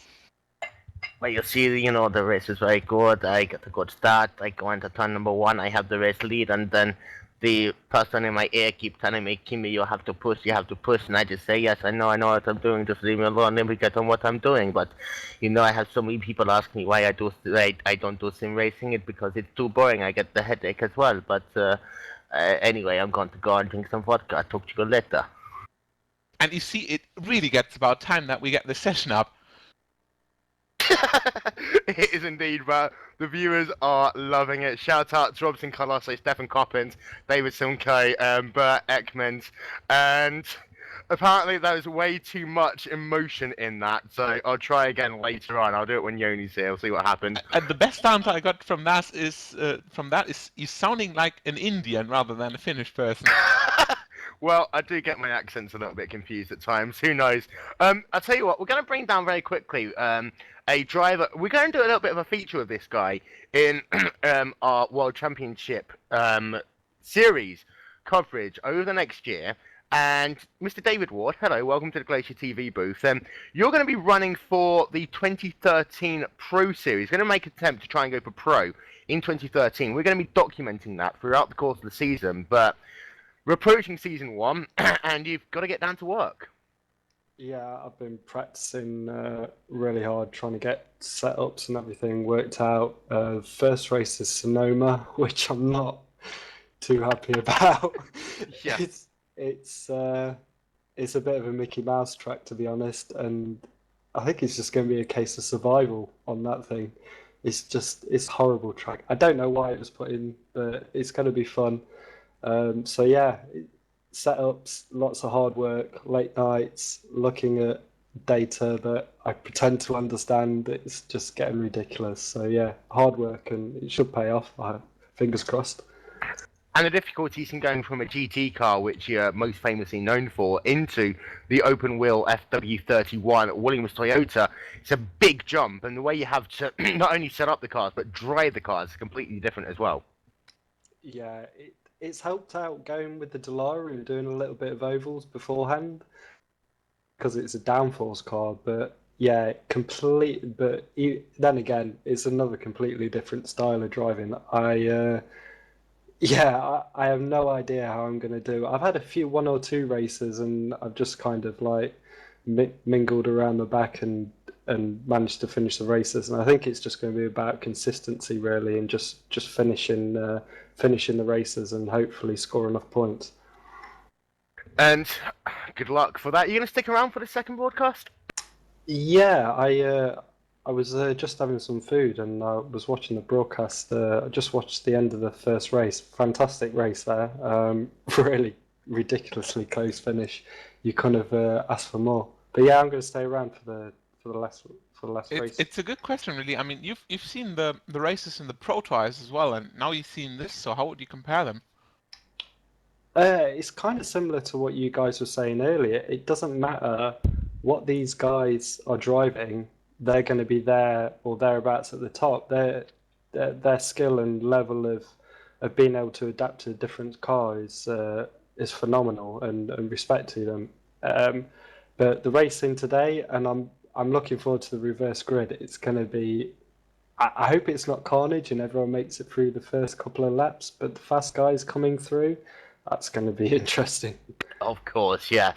Well, Yoni, just a second. good Note news? from Yoni Backman. The session will be up and will be popping up shortly. So we're just thinking about 1 to 2 minutes to finally get you on the road again. It is indeed popped up right now for the drivers. You've still got 10 minutes of practice to all get you sorted out.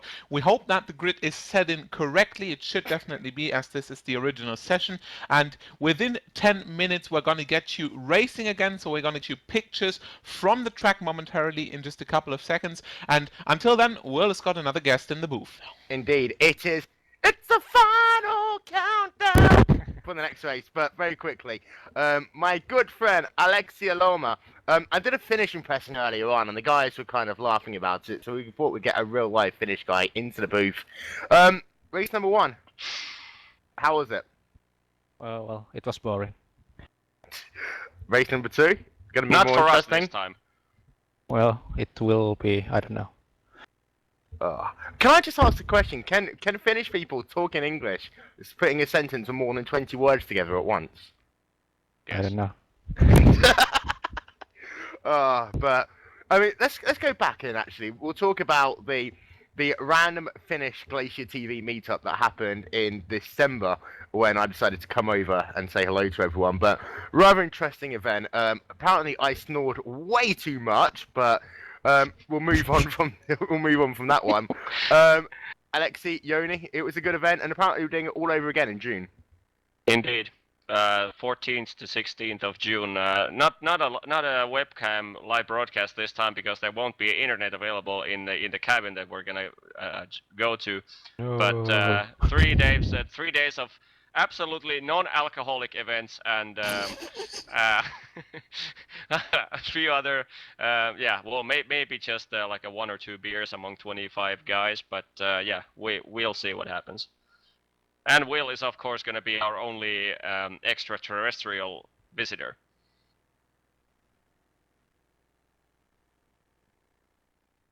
And Will lost his words. I'm back. No, I just fell over and smacked my head against the wall.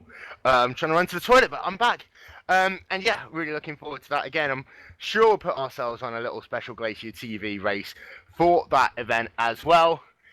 How? Without the internet? How are we supposed to do that? I don't know. We'll find a way. Very quickly, should we talk to Dom Dohan? Hello, how you doing? Hello guys, how are you? I'm not too bad. Did you enjoy heat number 1? Yeah, great fun. Got pushed out a bit on turn 1, but managed to fight my way back. Really good fun. And the second heat, rolling start, 35 minutes. It's going to be absolute mayhem, but how are you going to survive it? I think do what I did in the last race, just stick to the outside, then just come back through the field, pwn everybody. And what you're aiming for? Top 10, top 5, race victory? I think anything with top 5 would be amazing. So let's see. Well, the tough group behind me. There is a tough group behind you. They're going to charge away through the field. I tell you what, we've seen it before happen, and it's going to be very interesting to see. But we'll let you go on for your last-minute preparations. Enjoy yourself. Perhaps talk to you after heat number 2 as well. Yes. And we have footage! Oh my Woohoo! Ladies and gentlemen, we have footage here from Sebring International Raceway. It seems like I've talked myself into insanity over the last half an hour. I almost feel a little bit like Liam Jenkins. I did not say that at all, but Yoni, heat number 2, the rule change, the rolling start for turn 1. It's going to be interesting to watch. Absolutely, and the 35-minute plus the rolling start is something that we basically wanted to experiment a little bit based on the proto ice. The second heat in the proto ice was a standing race, 30 minutes more, but another 30-minute race. I mean, but we saw quite often where we saw guys stalling at the front of the pack and the fast guys getting insane launches and causing a little bit of pile-up in the turn 1. So the rolling start should decrease the odds of a wreck in turn 1 because everyone is already in on the pace once they go to the main straightaway. But it still should provide quite a bit of overtaking. But yeah, the 35 minutes should be there just so that if we survive without wrecks, it should give the fastest guys enough time to reach the top. But they still have to bull rush. Okay, I'm going to ask the question, and normally when we say it's going to be a clean lap number 1, we have a huge pile-up, so remember this when I say this. How many cars is going to be involved in an incident in turn number 1, Marius? Who's even saying it's going to be a clean lap number 1? I wouldn't have said that. It's going to be mayhem. But I would say 3 cars. 3 cars, David? I say 8. In fact, David, no, let's go back, because you were That's involved. optimistic for the new rules. Thank you very much, man. I really appreciate that. Yeah, if we would have standing start, it would be 18. So, thank you. David, you were actually involved in an incident down at turn 1 at Sebring in a Talkback Racing Super Cup race involving the inside wall, weren't you? Why did you bring that up? Because I remember everything, my dear. That's yeah, it was. You can get a little bit ambitious going down into turn 1, and get penalised for it quite heavily after the race. And this extended delay for these drivers, I'm going to have to ask you as a driver, these delays, the 20 minutes, 20 minutes, how does that impact, on the ability to really prepare for that second race? Yeah, any track time's good. It just gives you time to settle down, but all bets are off once you get onto the grid and put your foot down. It's you don't know what's going to happen into turn one. You can play it over and over again in your mind, but until you actually get there, you just don't know what's going to happen. And Marius, it's going to be crazy that first lap. However, the drivers are starting 18th, 19th, 20th. Where do you think they're going to be come the end of the race? Yeah, it's difficult to say as every time, but I think especially Yvonne Maillard, Emil Spindler, Martin Krönke and Kimmo Suominen, the last 4 of the top 20 here, they've shown in the first race that they can do side-by-side racing. They haven't even touched each other for the whole race, so not even a little nudge, not a little bump, nothing.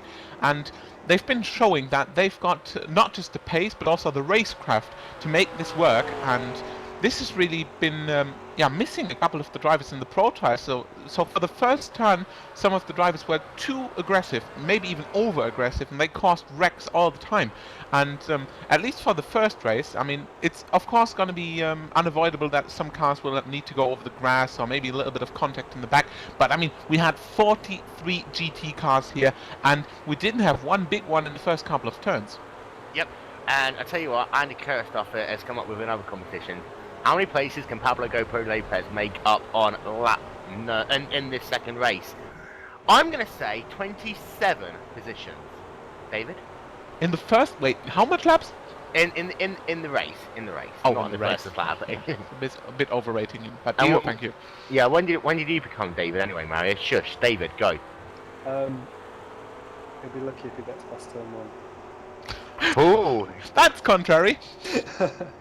Marius?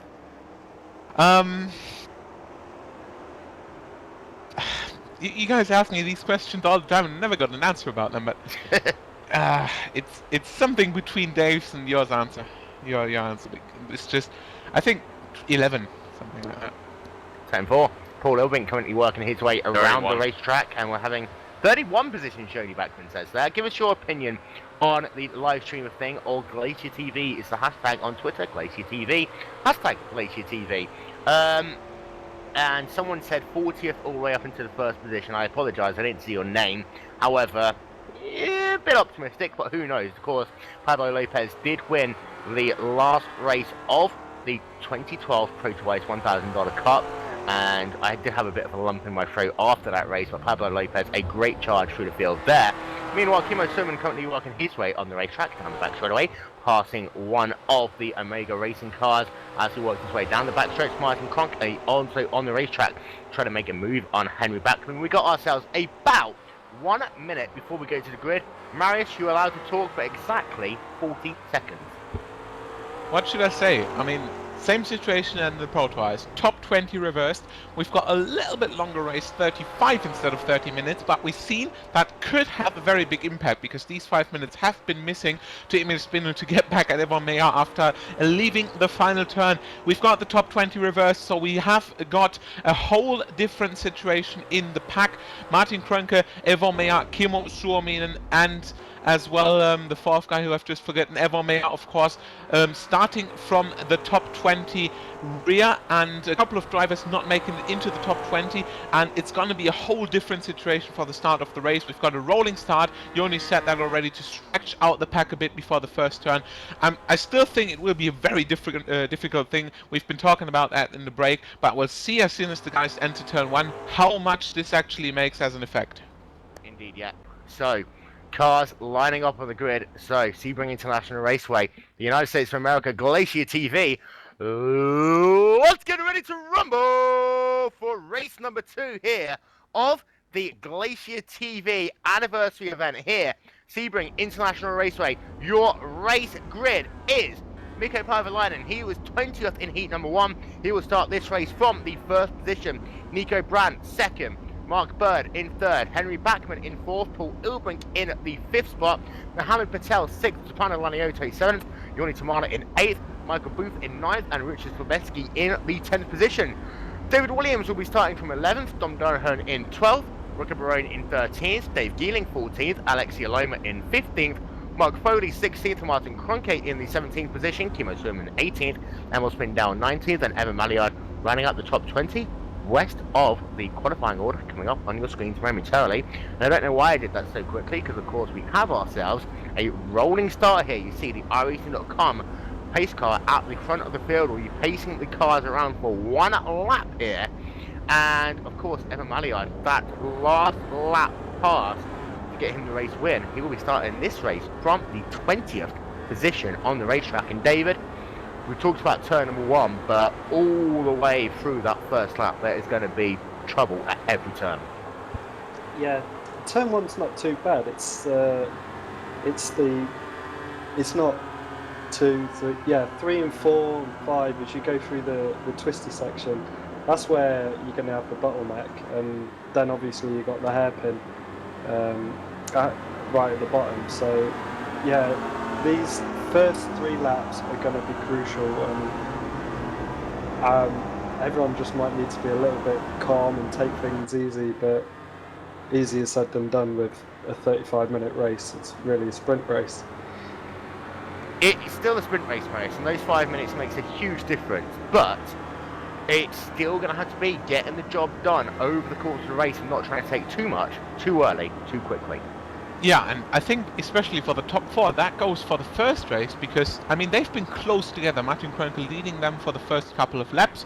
Then Kroenke made a little mistake. Spindler and Maillard got past. They've been taking over the lead, and that's still been about 10 minutes to go. And from then on, they started fighting. They started just battling each other for every turn, but they didn't push it too far. And that is one important factor, because you might not get the lead here until the last turn. We may remember the track layout, the last turn being one of the trickiest, but also one of the best to overtake you on the track. You get the run down the straight, and you get the sort of bottleneck turn David also talked about, so you can go far from the outside, just get the run into the start-finish area. So by the time of the start-finish line, you might be ahead already. So it might come down to the last couple of turns, but we've seen it already with Evan Maillard, who made the surprise pass just a couple of turns ahead.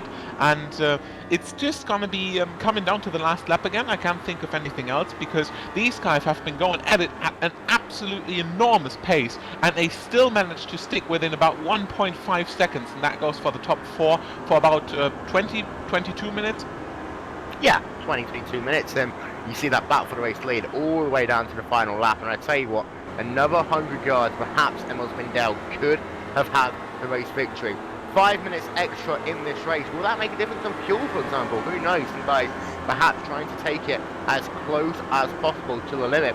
The pace car working its way through turn at number 15, now down into turn number 16 here, Sebring International Raceway. Do not forget, after this broadcast, we have an announcement to make to you guys, so don't go anywhere if you're watching the stream.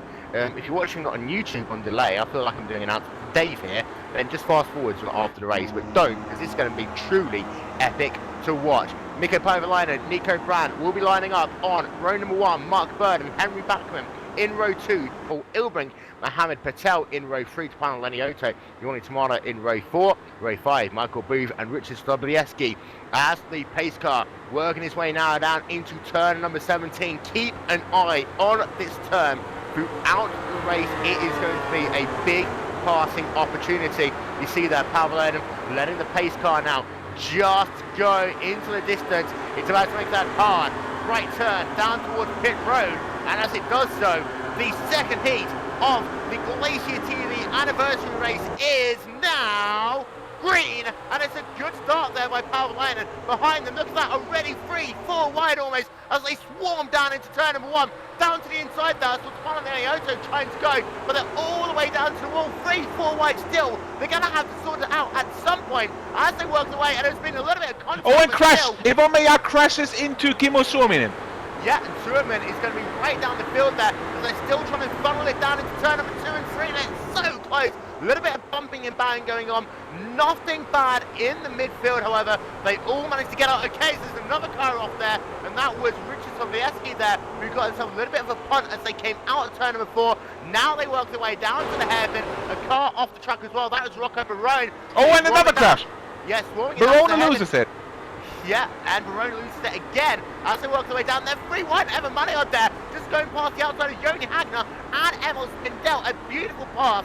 They are still 2 wide racing as they work their way down into turn number 9, 10, and 11. It's still Pavalainen from Brandt, from Bird, from Paul Ilbring, from Simon Patel, and then Henry Backman to Panel Leonardo looking down to the inside of Yoni Tamada as they come down into turn number 12. What a start to this race. Someone talk. Yeah, everyone made it past turn 1 okay. It was the little short shoot afterwards. And then there was definitely the bottleneck going down towards the hairpin at the end. Definitely a lot of contact going on, but they've all seemed to have spread out a little bit now. I'm just watching Dom in 12th position, car 29. He seems to be making good progress and seemed to have stayed out of trouble on the first lap. Going to check in with Martin Kroenke. He is currently working himself in the back straightaways. Meanwhile, Paul Ilbring ahead of him, making a pass down to the inside. Will complete that there on Mark Bird. Move himself up into the 3rd position. Lap number 1 going to be scored complete at the line of Pavalainen. Still leading away from Brandt. I tell you what, Tapano Leonardo getting himself a very good run as they come out the corner. Michael Booth as well, having to defend rather heavily there from David Williams as they come down into turn 1. But Maliard also on the charge there, Marius, and he is under attack though from Emil Spindel. Yeah, and it's the same situation as in the first race. The only highlight comes out of nowhere and goes past Emil Spindel. Another few cars going off track there as well. Martin Kroenke way off track there, trying to overtake Dom Duhan, dropping back again. Richard Sobolewski loses a position against Yvon Maillard. Emil Spindel trying to slip through again, and it's getting very, very close. But these guys are very aware of where they are on the track, as Joni Hartner trying to get past Sobolewski as well, and they're going to carry it too wide. Yes, they're going to carry it too wide into the hairpin. Hagner around the outside now. It's not going to work that way, and ahead is Terminal against Maillard already. Terminal with a good start there, gaining a couple of positions, and it is once again Maillard and Spindel together, and it is also Duhan and Kroenke just a couple of positions back. So these have all got a good start, and it is only really Rocco Barone and Kimmo Schumann with a devastating start and very, very much together with Pablo Lopez already in the first couple of turns. Indeed, yeah, and I tell you what, Emil Spindel there is able to gain 3 positions in the set of just 2 corners on the racetrack. Now they're into a lot of traffic. We're going to have to pick them off one at a time as the field starting to get single file. You see Maliard there looking down to the inside as they come down into the chicane. If you can get a good run through here, he might try and slip it down the inside. Indeed, he's going to try and do so. Not quite close enough though, as we work on Joni Tamada, who goes wide there. That'll give the position to Maliard, and also you see that Spindel, unfortunately, wasn't able to get past. Very close, however. Spindel is now going to try and get the run as they work their way. They're 3 wide ahead of him, and look at that, Alexia Loma there, and David Williams. Williams is all the way down on the escape road as they work their way down into turn number 17 once again, and you see that it looks as though Aloma gets past, and there's a big traffic jam going on here. Aloma now trying to catch Michael Booth and Mark Foley, and this is the battle for the top 10 going on now. Aloma, a great start by him, and I tell you what, it looks as though he's been able to gain himself in the space of 1 lap. Aloma was able to get himself up now into the 9th position.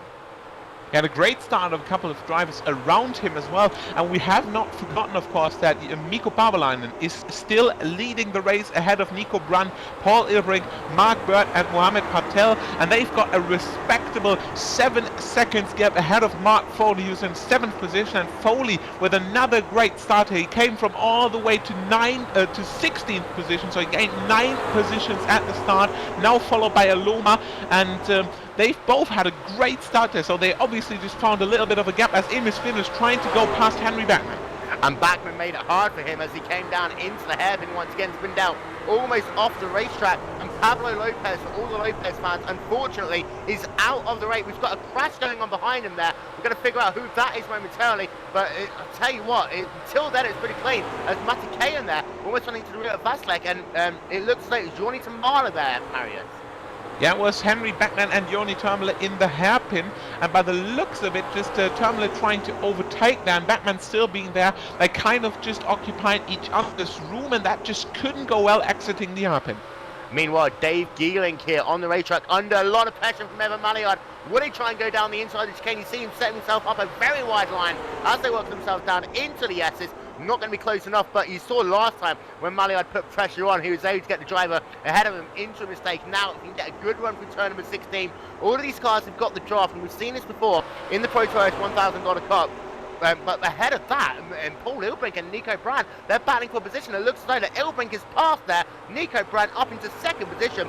Ilbrink is on the charge. The gap is 1.6 seconds to Mikko Paavalainen in the battle for the race lead. We're going to go right back and check on Dave Geeling and all these battles in the midfield, as it looks as though that Geeling is still ahead of Evan Maliard as they come past start-finish time. But we've got ourselves a logjam. Maliard is in the 13th position, sorry, 12th position. Geeling ahead of him, then Williams. Nico's run wide and Mark's just gone into third.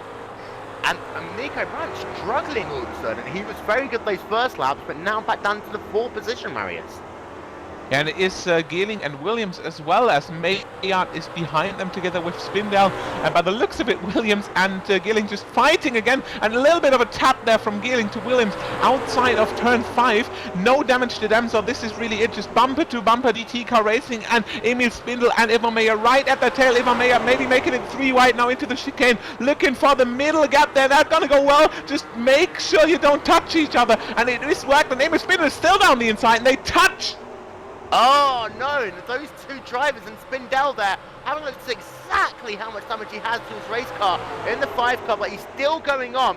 Doesn't look as though he has too much damage to that car. And Mayer's trying to go past Williams. Yeah, and I'll tell you what, they are still running 2 wide, multiple deep on the racetrack. So much battles going on, but Mayer is able to get himself now past David Williams as he's now trying to close back down on Dave Geeling. But I tell you what, Williams is trying his very best to stay with these battles on the racetrack. It's getting a little bit more spread out now. This is going to help people like Mayer and Williams and Hagner and Duran and Kroenke as they work their way through the field. But I tell you what, Spindell's fallen now back behind Martin Kroenke, as also Kroenke there is going to try and take the path. He ran a little bit wider. He's lucky that Duran went all the way off the racetrack, otherwise those two could have come together. Spindell goes back past Duran and is showing right now that one little mistake on the racetrack and you're losing 2-3 positions as Hagner there bump drafting by the look of it, David Williams, as they work their way down the back straightaway, and it looks as though that he's going to get the position. Yogi Hagner now up into the 13th position on the racetrack. It looks like David Williams has collected a bit of damage there by the coming together with Ivan Meyer in the hairpin. So even in the straight line speed, Joni Hagen had no problem going past, and he's got his teammate Martin Kroenke right behind him together with Emil Spindell, who's lost a couple of positions, and behind them further back also Dom Duhan, of course, now coming together with Richard Sobolewski, is going past Duhan around the outside of turn 1, so great move there. And it is still Maillard and Geeling fighting for the first top 10 position in this race, while Mikko Paavalainen is still leading this, and we've completely forgot, or not exactly forgot, but we haven't mentioned that Paavalainen is absolutely blasting from the top.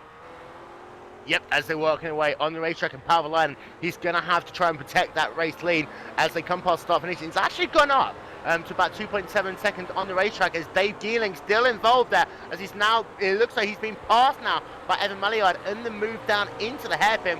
So move Evan Maliard now up into the top 10. So Maliard's been able to gain 10 positions at the start of this race. Don't forget, we still got ourselves an entire 25 minutes worth of racing here, and this is the important part, David. Those extra 5 minutes, those extra 2.5 laps, that could be the difference maker from Evan Maliard. Yeah, he's really making a move now. I'm interested like how this is going to pan out, because they're all battling all the way through, and you've got Mikko just he's streaks ahead of everyone at the moment, and I can't see if any of the other guys are going to, like Dave Geeling, is he going to be able to like push through and catch him and actually take the win? I don't know, it's going to be very close, and I tell you what though, that Paavalainen's got good pace out front though, Marius, and I expected Ilbrink to really close him in, but Paavalainen in that 10 car holding his own at the moment, and it seems as though that second, third and fourth battle though isn't going to stop. Paul Ilbrink in second, Mark Bird in third, Nico Brandt in fourth. Brandt's been able to pick himself back up now, and that battle for second, third and fourth is just allowing Paavalainen to disappear off into the sunset for the time being. Yeah, he has disappeared as Michael Booth is slightly into the wall in the last turn, trying to get you a replay of that. However, it is still Mark Foley, who's currently one of the quickest guys in the field, and he might even make the pass now against Nico Brandt, who's going very wide here inside the turn 1 entry, and he's looking to complete it now. Yes, into turn 3, he has completed it, and Mark Foley indeed looking as one of the quickest guys here on the track, but Pälviläinen still with a 4.8 second gap to Foley, and Foley with a couple of cars ahead, together with also Alexi Aloma behind him, a very quick driver, and Michael Booth still ahead of Yvonne Meillard, and now it's really heating up there.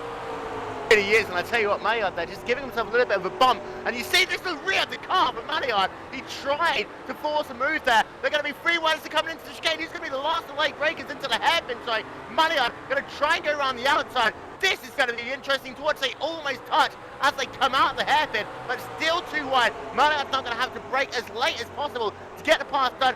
Booth now just relinquishing the position, knowing that Dave Geeling's there as well. He wants to try and slot in between these 2 drivers. It's not looking as though it's going to happen though. Dave Geeling goes past as well. That was awesome. It was just watching Maillard drive around the outside of the hairpin and then holding it all the way down and having to drive on the outside, so he had the inside for the next turn. Amazing. And I tell you what, Marius, this is all what GT3 racing is all about. This is just pure epicness right now.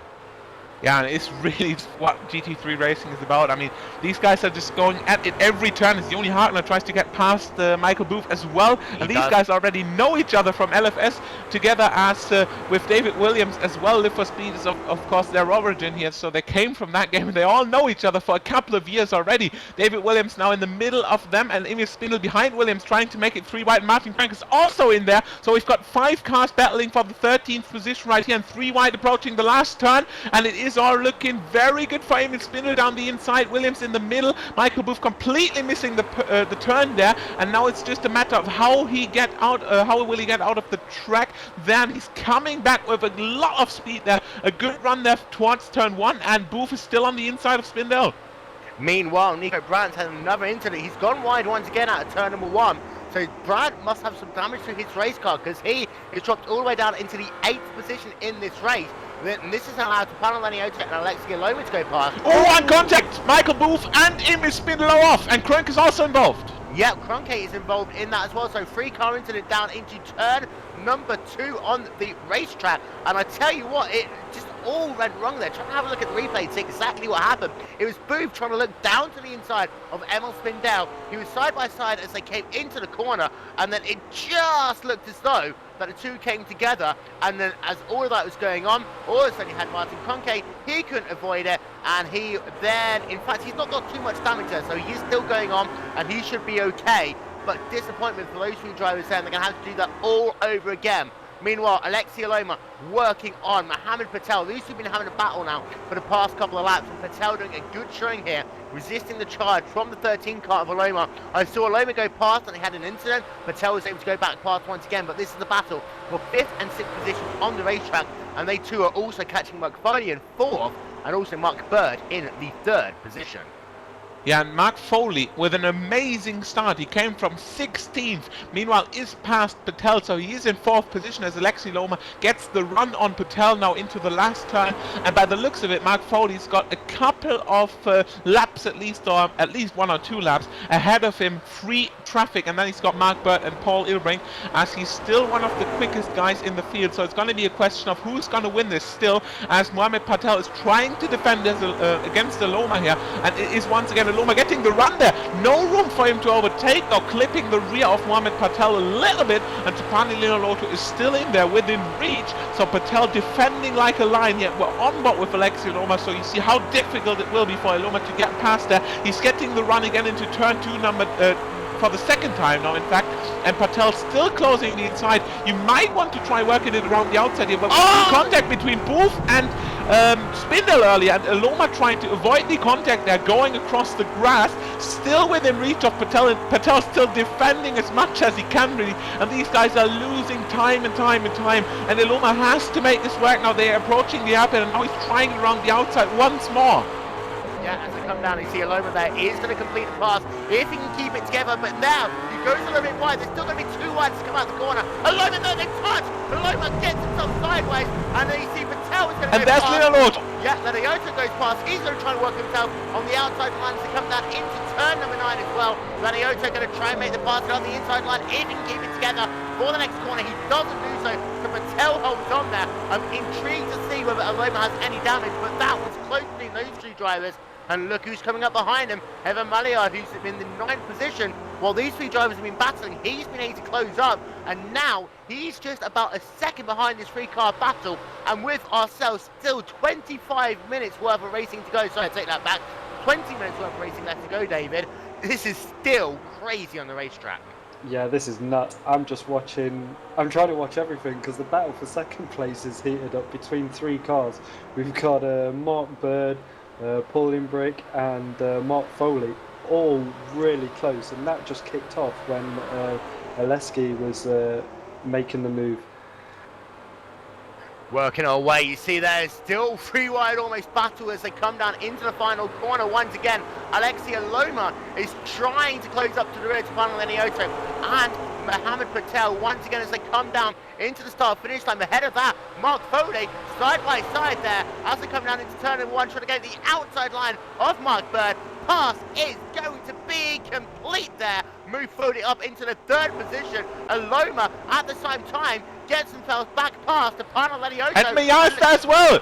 And they almost made it 3 wide as they came down into turn number 2. Maillard is going to get the job done if he can hold on through turn number 4. Maillard is it's going to be difficult now. He's got to get a good drive. He does, and now he'll be able to slot back in to what is now 7th position. Yeah, Geeling's right at that tail immediately. Sorry, well, Geeling is just right at that tail. He's been almost a second off at start finish, so you see how much they lose by doing this. But Geeling will thank them very much, and he's right at that tail. He's together with Maillard almost the entire race, so he's looking to get past Tipanli Noloto as quick as possible, as Mark Foley is still on the run to getting this race victory here.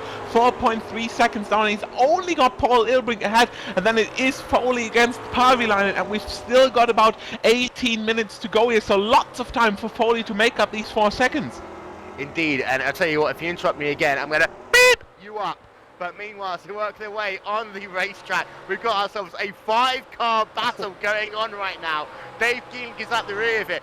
Funnel Laniota ahead of them, and the Maliard ahead of them. And Loma, is he going to try and make a move as they come down into the S1s again? He's trying a different line here, but I tell you what, anything he makes the move, he's got to be careful, because right behind him is Maillard, and one mistake by Loma, and he's going to lose himself 3 positions on the racetrack. A good run as they come now down into turn number 17 once again. Down the back trying to wait. Don't go that low there, Loma. You're not going to get yourself into the corner. They're going to go side by side. Loma's going to have to go deep into this corner now as they come down 3 wide. Maillard on the outside. Maillard having to go wide a little bit there, but still technically 3 wide in the centre of the corner. Loma goes past.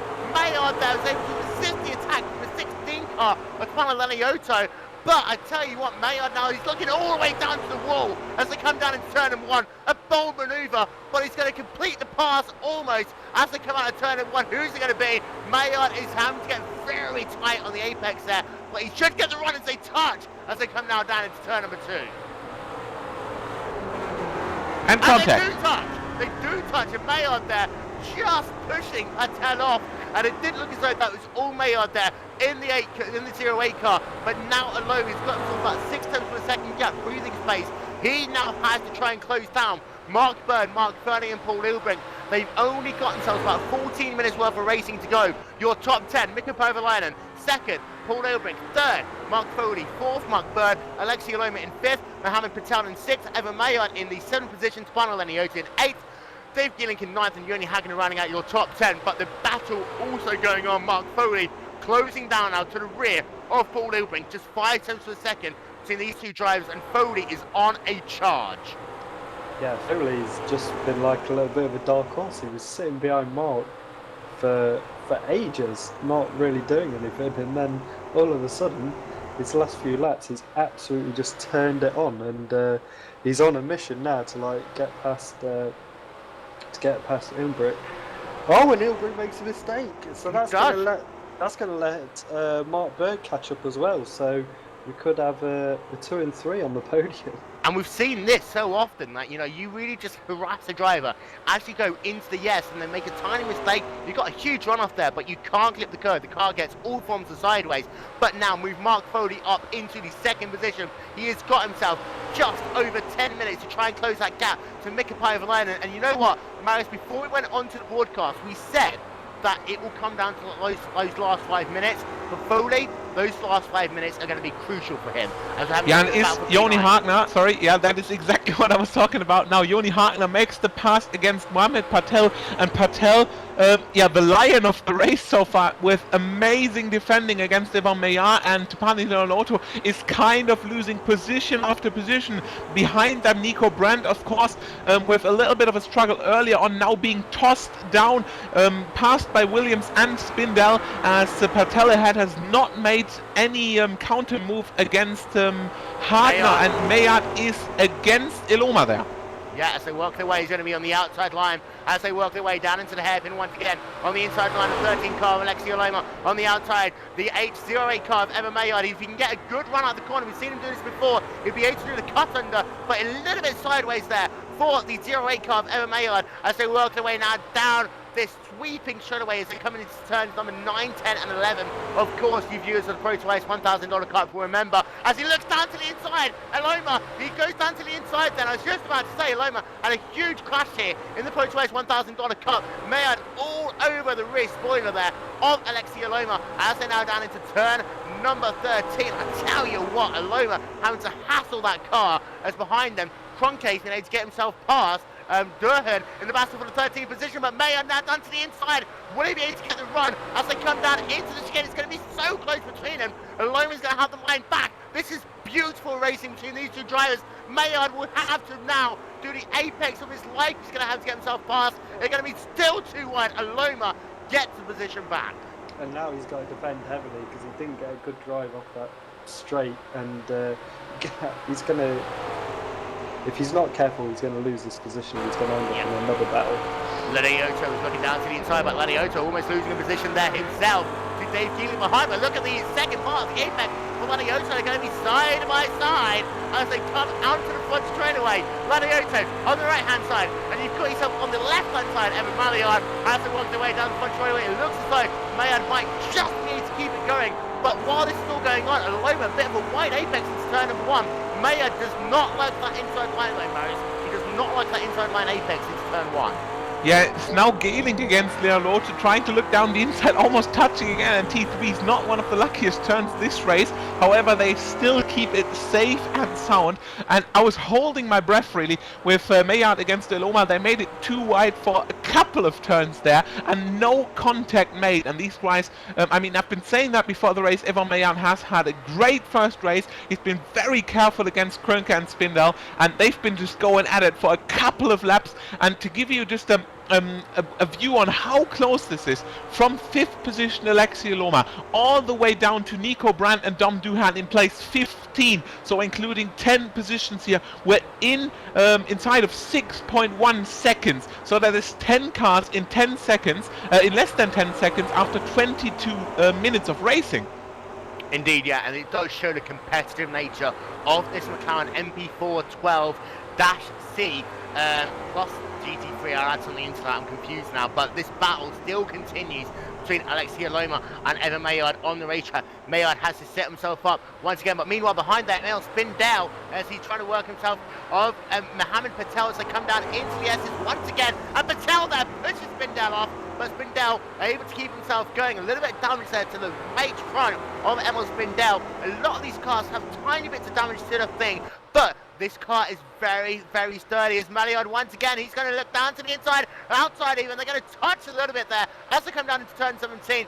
Maillard's going to have to try himself up for the cutaway once again, but this time they almost touch as they come out the corner. Maillard's going to try and make that move down the inside as they come down to turn number 1. Iloma knows better of it, but I tell you what, he put Maillard on the outside line. He might actually have a bit of a better turn. Now he's going to look down to the inside. Let's see what happens. Maillard having to brake earlier, turning a lot deeper, but he's still going to complete the pass. They're going to be too wide as they come down into turn number 1. Still side by side. Who is going to be the last late breakers into turn number 2? Looks as though they're still going to keep on going. This is truly amazing. Iloma loses it. Maillard goes past. He's now up into the 5th position. Aloma is now having to defend from Tapana Lanioto. The driving in this race is just incredible. It really is. It really, really is. As Lanioto is saying, now putting the pressure on Alexi. Oh, and Gehling! Surprise! Wow! And that could be pass on the mates there. I don't think Lanioto was aware that he was going to dive down to the inside, but Dave Gehling moved him up 1 position now into the 7th position. And now he's going to put the charge on Alexi Aloma in this battle for the 5th spot. Battle for the race lead very quickly. Last time by Mark Foley, a 2-minute 1.8. Compare that to a 2-minute 2.304 with about 7 minutes worth of racing left to go. I tell you what, Foley might just have enough time to close up the rear of Marcus Kovalainen, but Foley has got to hit every apex perfectly. And guys, there's just so much going on, literally. I've been following the couple of drivers behind them, and it's once again Mohamed Patel against Williams now. Patel just being tossed down really, but he's trying to fight every one of the drivers he's up against. And Gehling there, Dave Gehling in the 28 car. He had a little bit of a moment, and that allowed Lanioto to get past him there. And that was down into turn 16. Now Joni Hagner is going to be right on his rear as they work their way down into turn number 17. Once again, you see Hagner. He's looking down to the inside. At the same time, also Gehling looking down to the inside. We've seen these drivers can do a cut under as they come out of turn number 17. But this freeway battle, they lost about a second now to the cars ahead of them. But this is Joni Hagner in the 9th position. Dave Gehling in 8th.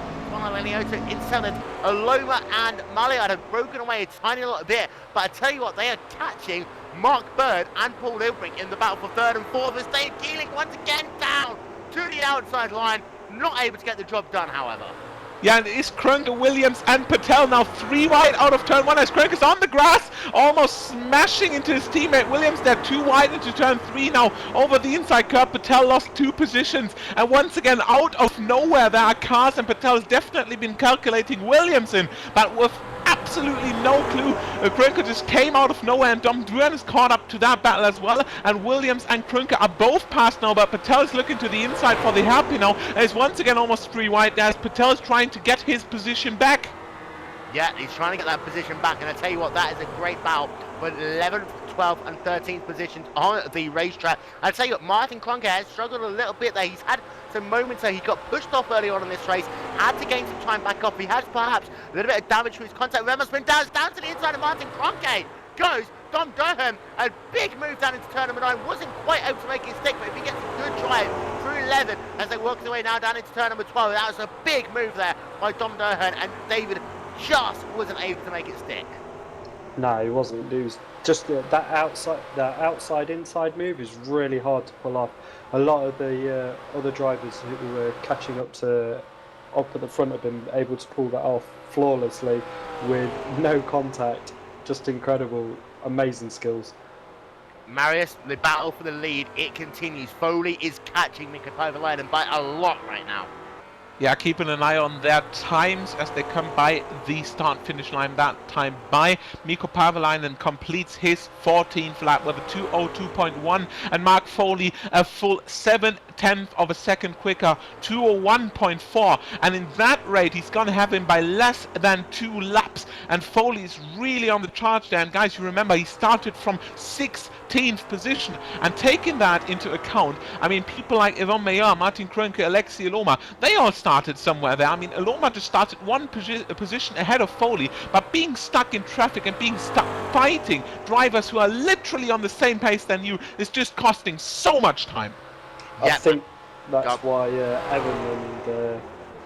Evan's just got some clear air now, and everyone's in a little bit line astern, just trying to catch up to the guys out front instead of battling with each other, because they're easily catching up to Bird.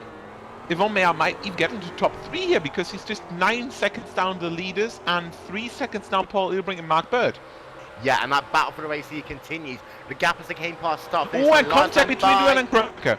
And that was between the battle for the 13th and 14th position on the racetrack. And Krunke looking as though he's going to be out of the race. It was down into the hairpin on lap number 15. We're going to get ourselves a replay on our screen momentarily. And I'll tell you what, actually, it was Krunke trying to look down to the inside of Mohamed Patel, actually. He slot that car all the way down to the inside, just touched the side there of Mohammed Patel, and that's what caused him to spin. And then down to the inside came Don Doohan, getting himself a replay up on your screen at the moment. So working away through turn number 4 down the side straight away as they come down into the hairpin.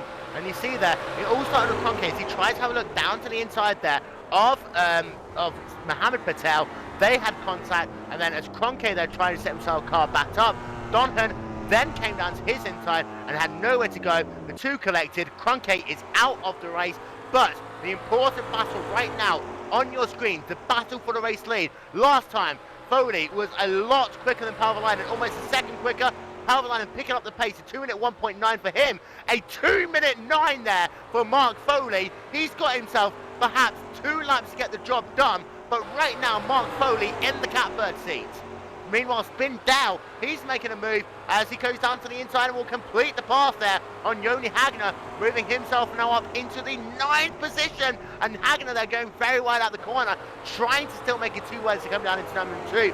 Spin Dow has nothing of it, and he carries on now in the 9th place. But I tell you what, David, look at Mark Foley go, and we can have one more time the race lead changing on the last lap.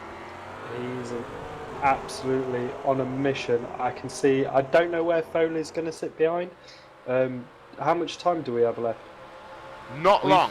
Yeah, just about 4 minutes there. I mean, so 2 laps, 3 2 minutes laps. 30 says Johan So Bergman. he's got a lap to check out where he's quicker than him, and then a lap to make the move. But that's been exactly the same with Spindler and Maillard. And talking about Maillard, just from nowhere, he's already closed the gap to Mark Bird. Last lap, another 2:00.9 for him. Quickest lap of the race together with Mark Foley. And Foley is immediately behind Mikko Parvilainen, so he might even try to make it this lap.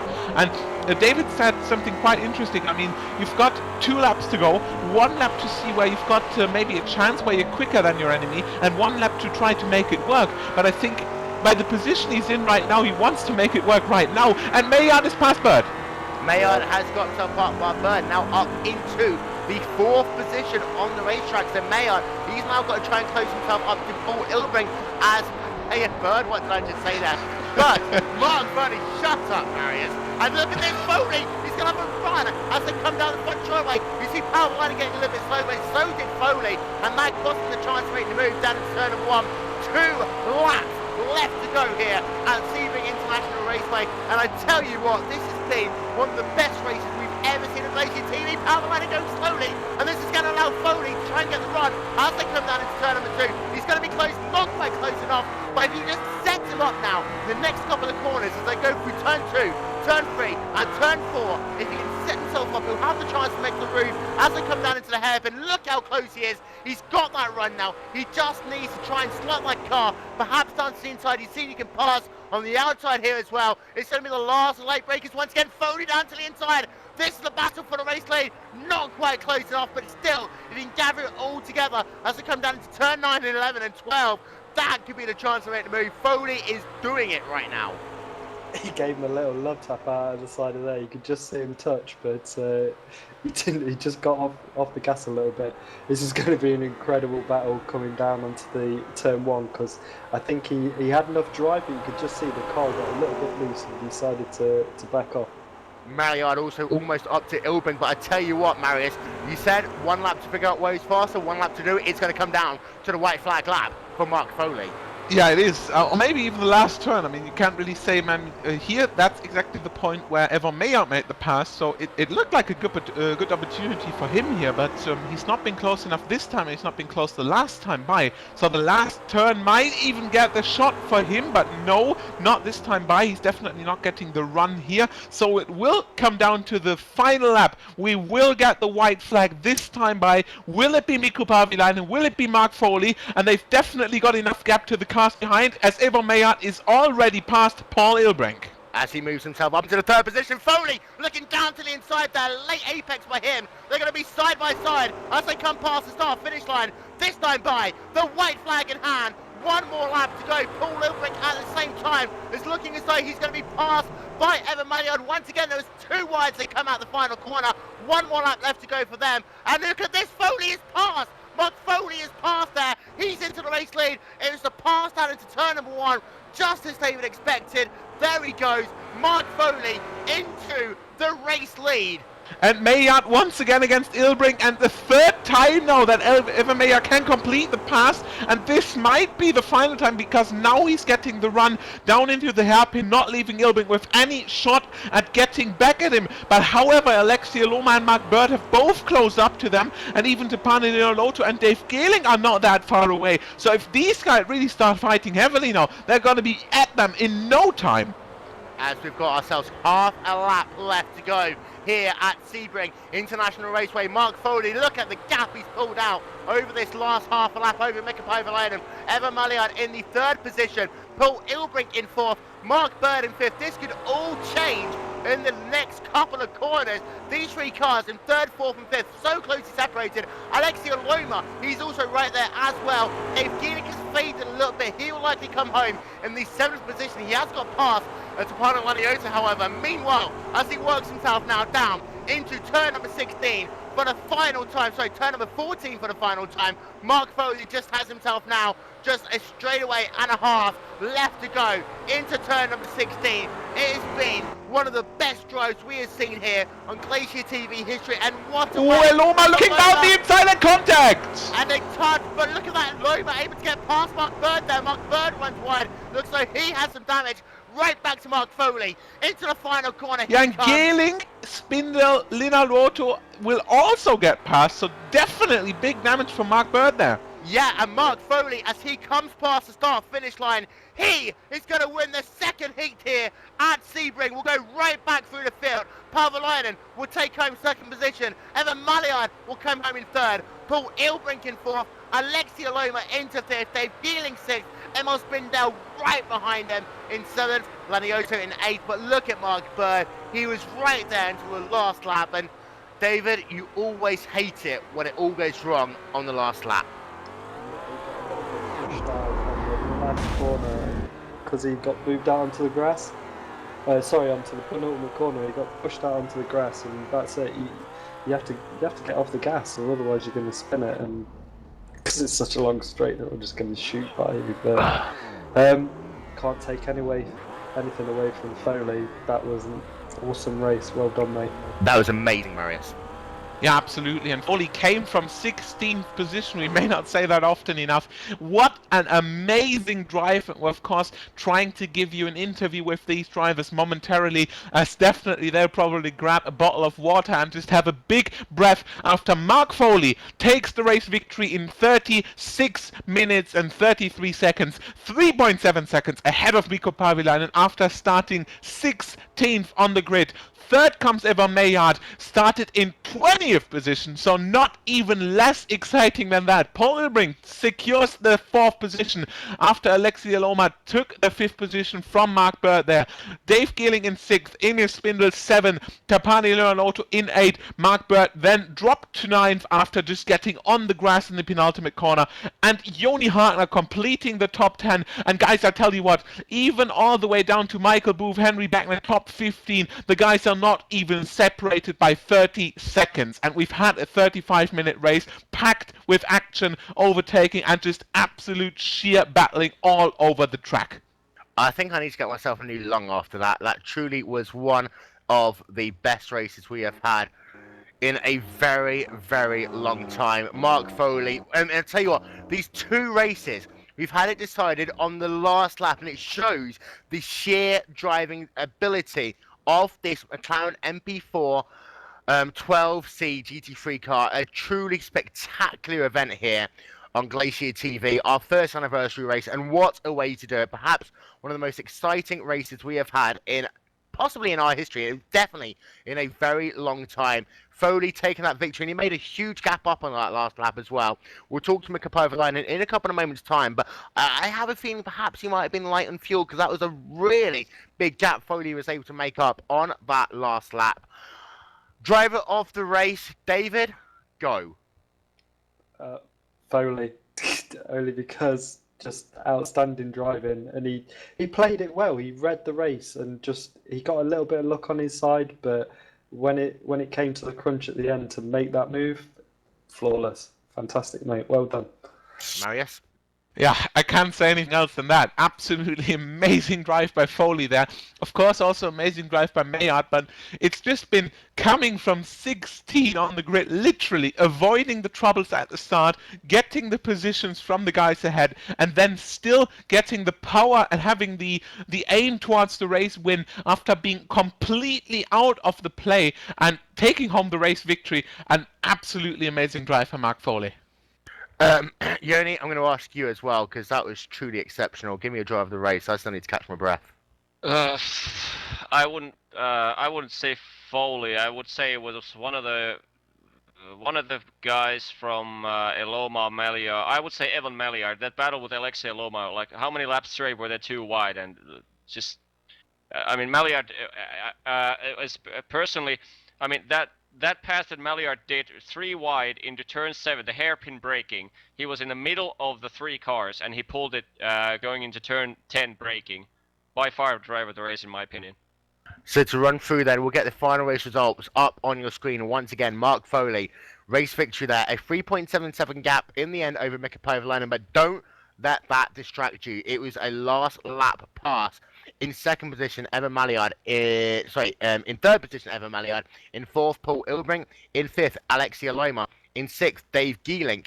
In sixth position, Emil Spindell. In seventh, I'll start again. In sixth position, Dave Geelink. In seventh, Emil Spindell. In eighth, Pano Laniotto. In ninth, Mark Bird. In 10th was Yoni Hagner. In 11th position, David Williams. In 12th, Mohammed Patel. 13th, Kevin Parrish. 14th, Michael Booth. In 15th, Henry Backman. In 16th, Philip Widdowson. In 17th, Dom Dohan. In 18th, Hernando Palumbo. 19th, Kevin Riley. And in 20th, Samuel Kumo. Rest results will be coming up on your screen momentarily. Retirees from the race. We had Hugh Pakalami out. Pablo Lopez, disappointing for him once again, out of the race early. Petru Costafara out of the race. Rocker Barone out. Kimo Surman out. Oliver Brand out. Stefan Kopans, Yoni Tamala, James Cullen, Alexei Usiakola, Richard Sobleski, Jonas Nakurian, Nico Brand, Marco Vayak, Martin Kronke, all out of the race. Every other driver actually finished on the lead lap. And while we wait for Mr. Mark Foley to cool himself down, we're going to have a quick chat with the driver who came second place in this race. Mikko Pavelainen, what a great drive, but it all came down to that last lap. I'm going to have to ask you the big question first. Were you light on fuel? Yeah. But thanks for the compliments. I knew I was going to run out of fuel, and it was pretty close. I could have probably pushed a bit harder, but the pass where Mark overtook me to the first corner, on that straight I put my engine map to the second setting and he just flew past me. I couldn't do anything, so I just thought that I'm gonna take it easy and make sure that I get the second position before Evan. But, I mean, until that point, you'd led the race from the front. You were able to pull out a nice lead at one point while the drivers are all battling behind you. Just take us through the race, and when he started closing on you, did you start thinking, uh-oh, this is going to get crazy? Well, at first it was pretty boring. I got like 3-second lead or something like that. It was pretty comfortable, nothing too big, but I didn't really stress that much. But after I saw that Mark passed, who was it behind me at that point? I think it was Nico Brandt, or, well, whatever. I knew that she's gonna be a lot quicker, like a second lap quicker or something like that. So actually at first I was a bit surprised that he didn't catch me sooner. I was kind of hoping that the race would just end as soon as possible, but that's what it is with these kind of timed races, that you gotta last the entire race, and now it wasn't quite enough. Well, well done and congratulations on second place there. I know it was a tough drive and disappointing to have it end on the last lap, but Finish driver in the number 10 machine, coming home in the second position. Next up, we'd like to talk to the guy who came home first in race number 1. Therefore, he had to start heat number 2 from the 20th position and then managed to work his way all the way up into the 3rd spot. Mr. Evan Maliard, congratulations. Well done. 2 podiums in 1 day. Well, thank you. Yeah. There was some good racing there, and yeah. Oh, you got. What? So take us through your race. I mean, it was a good race number 1. You were able to get the lead from Martin Kroenke and then pull away. And then, well, you got the lead from El Spindel actually on the last couple of corners. So let's talk about that one first. That pass down on the inside in turns 14, 15, 16 on the last lap. Did you know that was the only place you could do it? Yeah, I noticed that he made a mistake there, and yeah, that was my last chance, I think. So I went for it and passed. Eventually. And then the second race, you started it from the 20th position, and it was crazy. There was battles going on with yourself, Alexia Loma, Dave Geeling, Kendall Spindell, Tapano Laniote, Mark Bird, so many drivers to mention, but it was pretty much just non-stop action from the drop of the green flag all the way down until that final lap. Yeah, I love the second race. It was the best. Well, it reminded me a bit of the 13th week races, but 13th week races, just the 200 people watching you. What's your highlight of the day, however? If it's not Alexia Loma 2 wide situation, I'm gonna murder you. Oh, yeah. funny. Well, the highlight was the pass on Emil, obviously. Did you actually know you were 3 wide and in the middle? Yeah. I love that. Yeah. That was crazy. I tell you what, great job, well done. 2 podium finishes of the day, and Marius gives you the Driver of the Day award. A huge, stunning charge for the field in that second race. Did. Well, okay, Yoni gave it to him. No, he didn't. They both gave. I'll tell you what, we won't make it fair, all right? Just because you two had a falling out the other day or whatever, you be nice. We had a falling out, excuse me. Yeah, I'm creating drama. I'm an IndyCar driver on iRacing. It's all we do. That was absolutely unnecessary. Guys, it's downhill from here, by the way. Well done, Evan. So, driver of the day here for GlacierTV, and great drive by you over the course of these 2 races. And after that, we're going to talk ourselves to Mr. Mark Bird. Are we talking to Mark first? We're talking to Paul. I thought we should be talking to Paul first. We're talking to Paul first. Mr. Paul Ilbrink, he came home in the 4th position, and we've talked to you a lot on the Pro Series of Road Racing, but I tell you what, this must have been 10,000 times more fun. Yeah, the second race indeed was really exciting, and seeing the fast guys come from the back towards the end, it was quite a heavy experience to stay in front. And I tried to keep Evan behind, but he was obviously a lot faster, so he did manage to pass. But I think I gave him a little run for his money. And you talk about the second race being incredibly fun. Race number 1 didn't go too badly for you as well. But, I mean, the second race, that fight all the way through the field with, you know, Aloma catching at the end of the race, Maliard the pass with just 2 laps to go, everything that was going on there. And, of course, you were trying to stick with Mikko Paavalainen as well. I mean, how difficult was it on that racetrack today?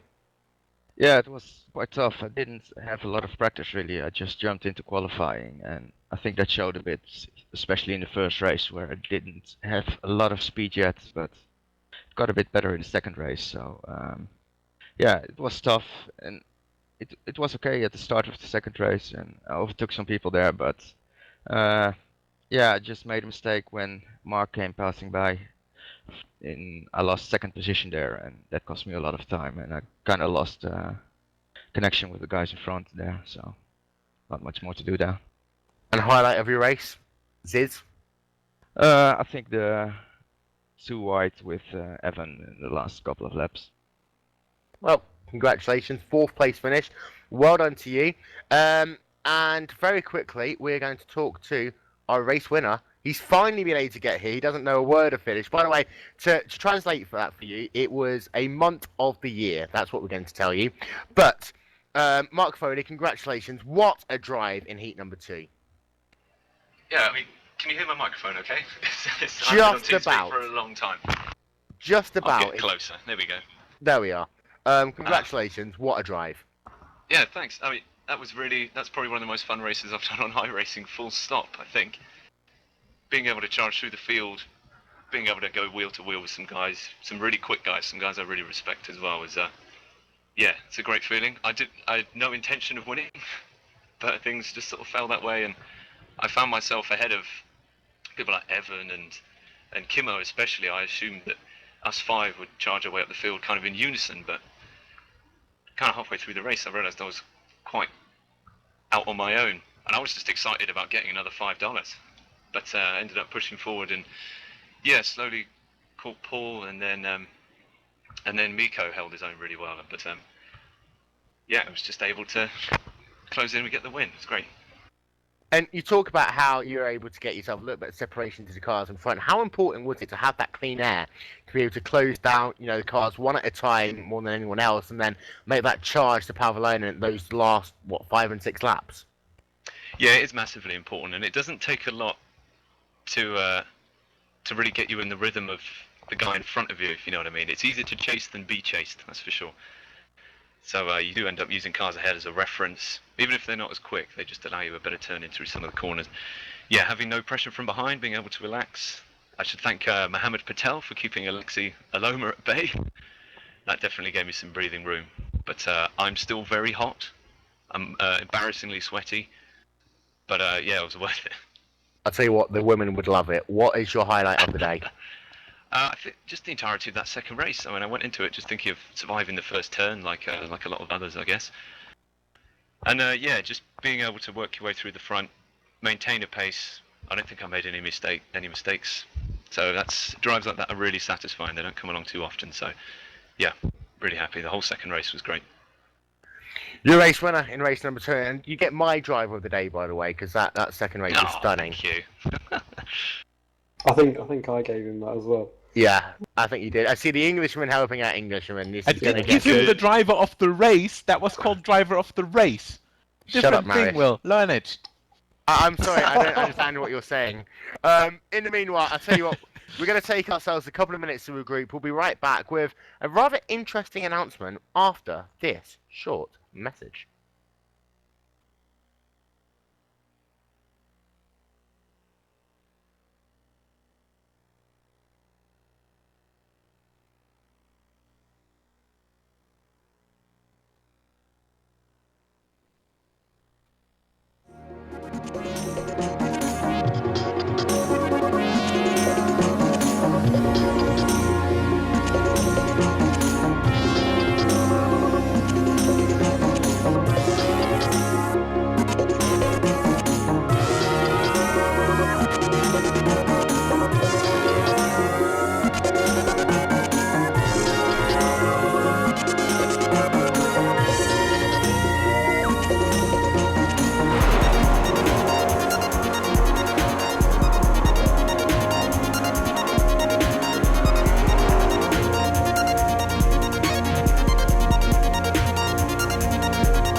Oh, and look at that. Welcome back to Sebring International Raceway. And the big announcement, unfortunately, no, we're not sponsoring Travis Miller.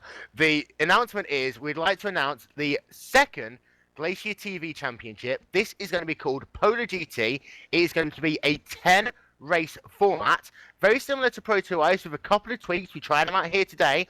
Tracks we'll be racing at: Circuit Spa-Francorchamps for week number 1. Week number 2, Virginia International Raceway. Week number 3, Sebring.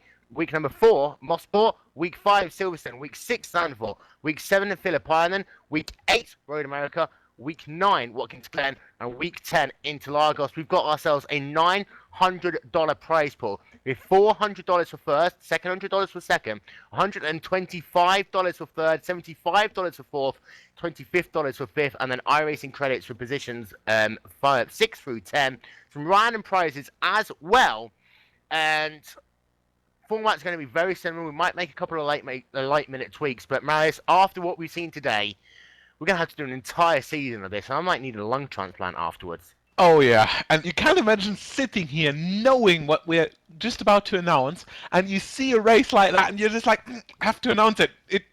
People have to know. Yeah, and I'll bring in Yoni Backman and Jano SK in at this time as well. Yoni, I've had to keep this secret for weeks. It's really annoying, but we've announced that this is perhaps one of the most fun car that iRacing has ever seen. And after what we've seen today, my God, this is going to be amazing. Yeah, I mean, the first Proto Ice season was basically a gamble with the car because of the fact that it didn't have that much of a slipstreaming, and because of the aero car, it had a dirty air effect, being slightly too radical, for example, especially for the Heat 2. And Heat 1 races were pretty much snore fest, more or less, but then the Heat 2 was excellent racing. But today at Sebring, we saw basically the Heat 1 saw as much overtaking as the Proto Ice Heat 2 saw. And the Heat 2 in this race, not only did we saw like 3 times more overtaking than I would have expected to see, which would have already been more than Proto Ice in total, but we also saw clean racing. Out of 49 started cars in the Heat 2, we got 25 of them to start finish line and only 2 DNFs in the first lap. So if this was the case in Sebring, I can't wait for this season. Indeed, yeah, and of course, looking at the tracks as well. Spa, Virginia, Sebring, Mosport, Silverstone, Zandvoort, Phillip Island, Road America, Watkins Glen, and Interlagos. We start the season with a classic. We end the season with what will surely be a classic at Interlagos. And so much fun along the way as well. And I know that we've done a lot of work on having a look at the schedule. New track with VIR as well, which is going to be very interesting in this car because it's going to be a very tough and technical racetrack. And all of these races are going to make for good racing, and the 5 minutes we've worked out today, it really does make a huge difference.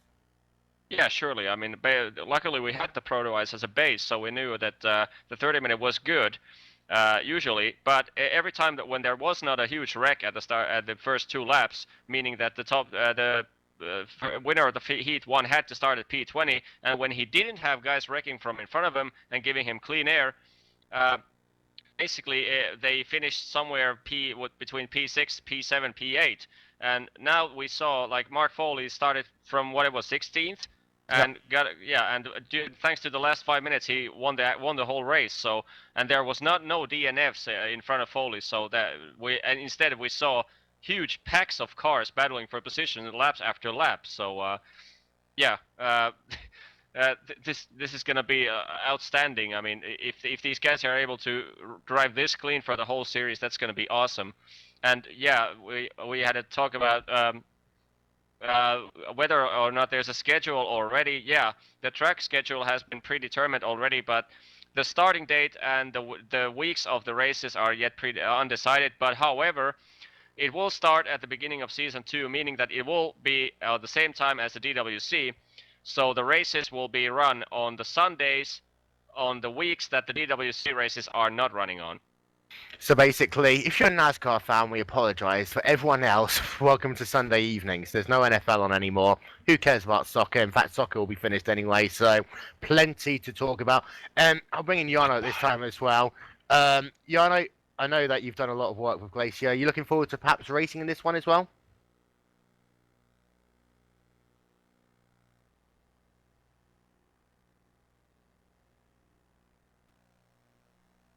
And I tell you what, we still got our race winner from heat number 2 in here as well, Mark Foley. What's your thoughts? It's all cripplingly unfair, to be honest, because I'm actually moving to South Korea at the end of February. Oh no! To teach English for a year or maybe more. You know English already. Just cancel that drive. We've got a video that will perhaps play you after the broadcast. We're not allowed to play it on the broadcast, but we'll play it afterwards. But I'll tell you what, at least you'll have the fun of watching it on Glacier TV. Oh no, I will do. I'll keep a distant eye, but while I'm over there, I'm going to have to hang up the iRacing gloves, unfortunately. But you're not teaching English at 4 a.m., which is the time when the race is going to start. So you can wake up at 4 a.m. to race, and then you can go to teach English after that when you're all sweaty. You know, it means that much to me. I tell you what. Did you say North or South Korea? South. I want to come back, ideally. That would be ideal. I tell you what, though, at least I'll get to hear different accents of English. We'll have the London accent, the kind of posher Birminghamish accent, the German accent, the Finnish accent. A lot to learn. So, yeah. I'll show them your videos. They'll learn a hell of a lot. But couple of shouts outs. Terry Dalberg, oh my god, 2013 is going to be so awesome. That and the World Championship Series. Apologies if I messed it up a little bit. A big whoop whoop from Mark Burke. Nick Thiessen saying hello to us as well. Joe Garali, what's the announcement? Have a look on your screen. You might be able to find out. Corey Watson loves it. Nick Vestigi, he's really looking forward to it as well. He says 2013 will be epic. And of course, go on. Yeah, just the one thing regarding the Polar GT. The only major difference compared to what we had today will be for the fact that the qualifying is not going to be 45 minutes open qualifying. Instead, it will be a 4-lap closed qualifying, just to keep all in the same line without giving the teams the possibility to draft from each other on the straights. So it's going to be 4 laps closed qualifying, which means the first race is going to be starting much faster than we saw in the Proto Ice. And that makes a big difference as well. Not because of what everyone could call the bump draft and the teamwork, etc., this, that, and the other. But 4 laps essentially means you've got yourself 2 runs, rather than a 60-minute session to really get a good lap. 2 runs, Marius, and that is going to make a world of difference. Yeah, and I mean, you only said it. Not intentionally giving draft, but you can also have your lap ruined just by a little bit of traffic, and especially in the HPD, cars ahead lower than 2 seconds ahead of you, just gonna cause aerodynamic problems, just gonna cause downforce issues. And if you have a car just ahead of you, I mean, we're talking about grid size 50 plus cars, you eventually run into cars, and you're gonna have your lap ruined at that point. But yeah, 4-lap private qualifying still leaves you with a good shot at getting a lap in. The WCS will have a private qualifying as well, most likely, and that's going to be less laps than that. So we're still giving you a good opportunity at getting a lap in. You obviously still get enough time to do so. And then the races, of course, with a little bit of a different format as well. But I think the format from the Prototypes has been confirmed quite nicely. We had a couple of talks with drivers, and even the top drivers, Gregor Hutu, Jesse Niemin, they all said they liked it pretty much. And never change the running system, and I think we really found something very interesting here, and we're going to continue it for the Polar GT. Indeed, yeah, and very quickly to answer a question by Sahil M. He says, we do love you, Glacier TV. Quick question, will the new channel we made for Polar GT events will be broadcast on here? Exactly the same place that you watch this broadcast all season long, the Polar GT here on Glacier TV. And it adds another notch to Glacier TV's 2013 schedule. We have got, of course, 5 of the 6 remaining World Tour events for 2013 here on Glacier TV.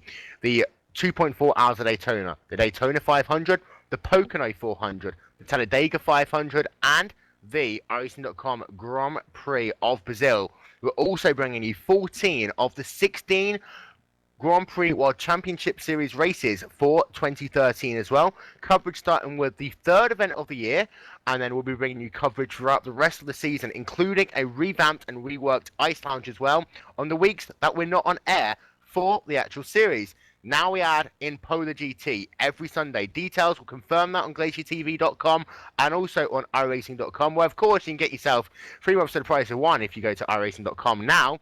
And of course, we've got ourselves a new endurance series starting. So much more to see on Glacier TV. So really looking forward to calling the action with you, and a great way to cap up our first year on Glacier TV. A huge thank you to everyone who's not only raced in the series, who's spectated the series, who've had fun, shared the videos, done everything. Thank you to all of you guys. Don't forget, on Facebook, we're offering $10 whoever, for some random person who decides to spam and share our video from this race.